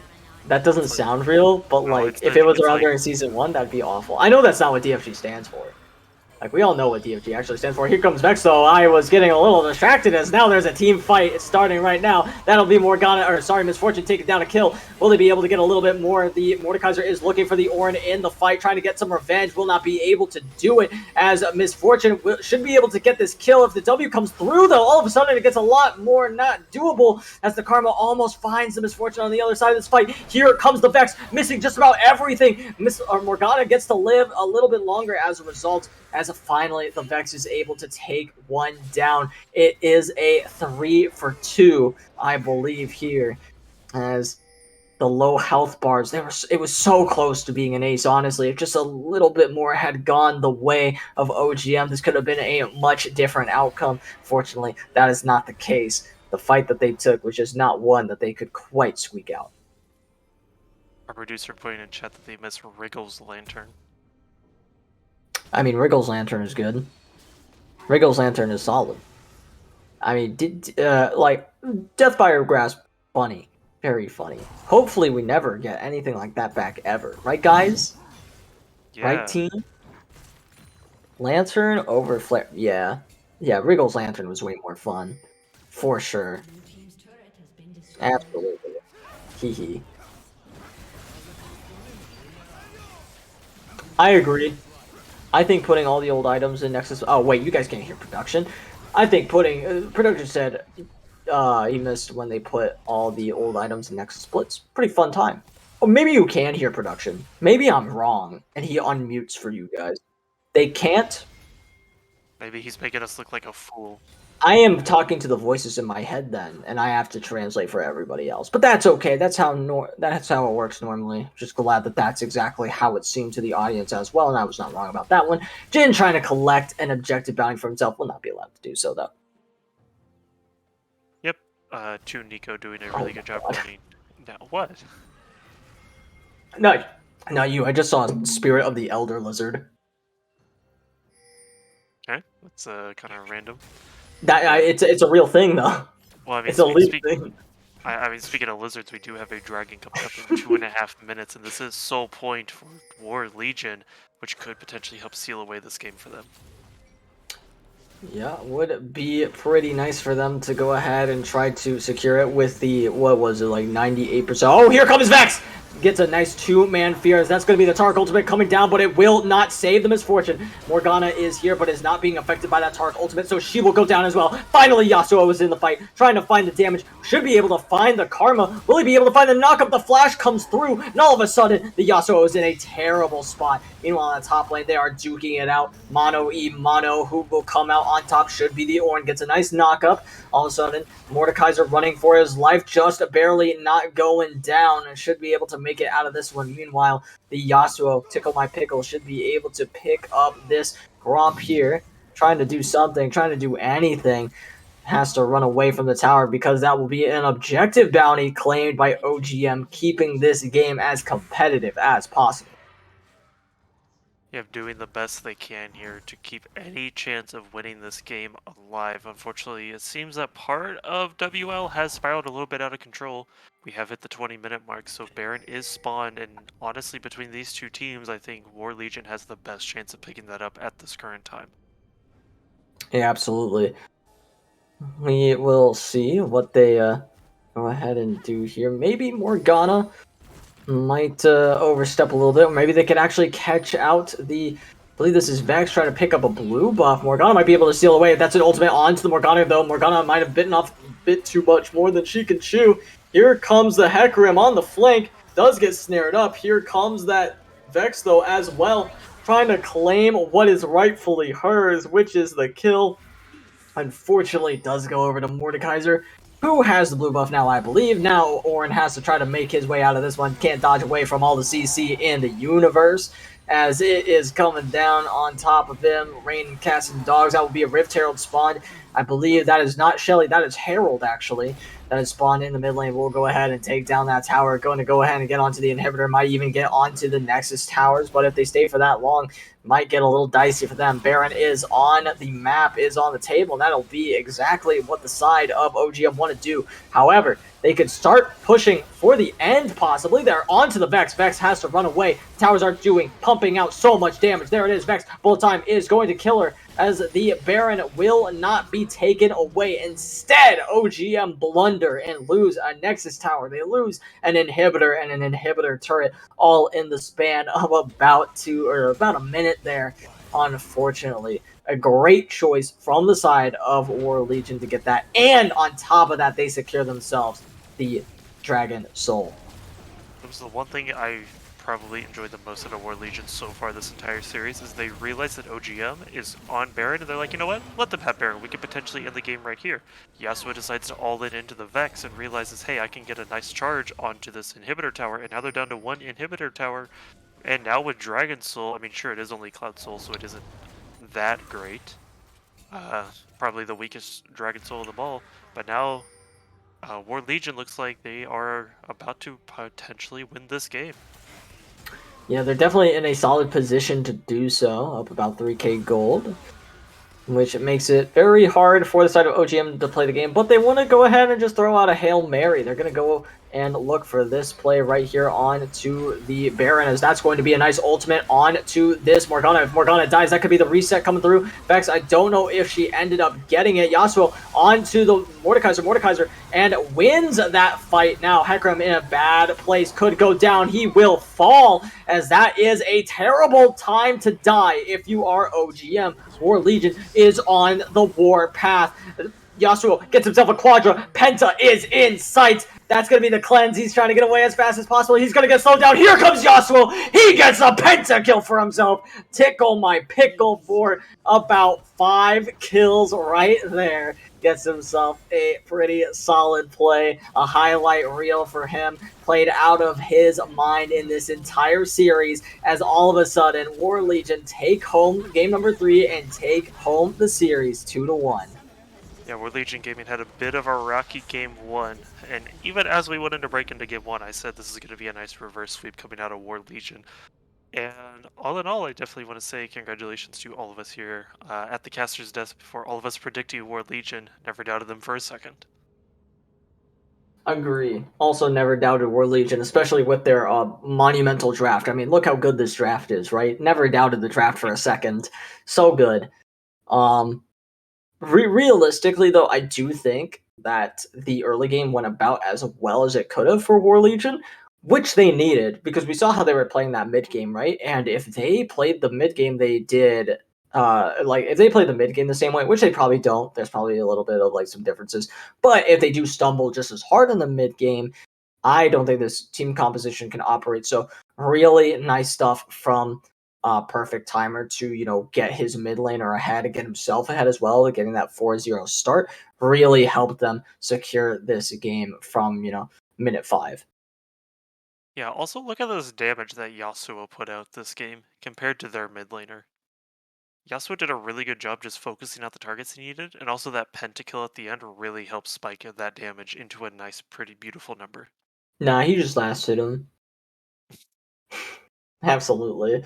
As welcome back, Dodge, as we join Dodge once again on the analyst desk. I think And Nudge is muted, I do still believe.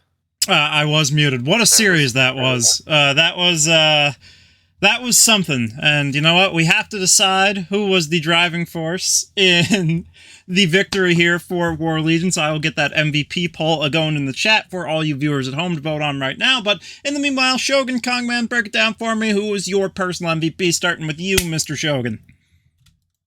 I think my personal MVP does have to be either, I don't know, Tickle My Pickle played really well in these games, but so did Perfect Timer, right? And I think it might be the recency bias, but I think Perfect Timer really made that Morgana look insane in game number 3.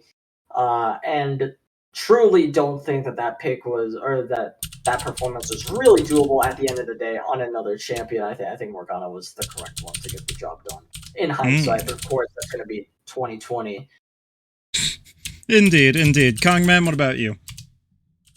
Usually I have the bias towards the jungler. Unfortunately, game 1 I really felt like they were kind of lacking a little bit. I feel like the one person who really like kept the game going throughout like the whole series for them, like what really helped push them towards the victory, is honestly their mid laner Tickle My Pickle. Yeah, I think as Bach has reared himself in the chat once again to cheer on Kongman, Cloud9 Training Grounds Bach coming through. And yeah, guys, the poll is now out in chat for MVP, so make your voices heard, get your vote out, participate in the democratic process. Real quick, I see people voting for Heart Waffles. To be fair, Heart Waffles had like the easiest lane ever this entire series. He was going up against a gold. The Plat 1 against a gold 3, like, you can't even vote for that. If anything, I say we need to applaud Weakside Wojo for playing Weakside fairly well, honestly. Like, they got gapped in CS, but they did not chain feed in any of these lanes, and that wasn't necessarily our expectation coming into the series, so definitely shout-outs to Wojo for being effective and getting out of lane without surrendering too much advantage. I personally threw my vote over to Tickle My Pickle. I think it was a gutsy performance on that Yasuo. Picked up a pentakill. Maybe it's the flashiness factor, but definitely going to influence my voting there. But we do have about another minute and a half of the poll out in chat, so definitely in chat, make your votes count. Get them in right now. But gentlemen, our predictions are saved, thankfully, as we can go and take another look at our predictions coming into this one. It is all 4 of us picking up another point here. Becky Rita actually going to be taking the prediction race lead here as well, going up to 3-1 on the scoreboard. Kong at 1-2, Shogun at 2-1, and me being at that 1-1. We're gonna have to do like I'll be 2-2. 2-2? Yeah. You were 1-2. Now you'll be 2-2. Yes, my mistake. So yeah, we're gonna have to like do like, you know how in baseball like they calculate winning percentage to like determine tiebreakers and stuff. Since we're like uneven in the amount of actual like game score, we can't just do best score. We're gonna have to do like winning percentage, but that shouldn't be too hard at all to get done. And hopefully next week. To be fair, Dodge, we are currently tied at 50%. So true. So everything works out well. Yeah, Dodge and I competing for last. This is amazing. Shogun so Shogun's at a 66% win rate. Becky at 3 out of 4 is at a 75% win rate. So by any metric, Becky Rita's still leading the pack here. Somebody let them know.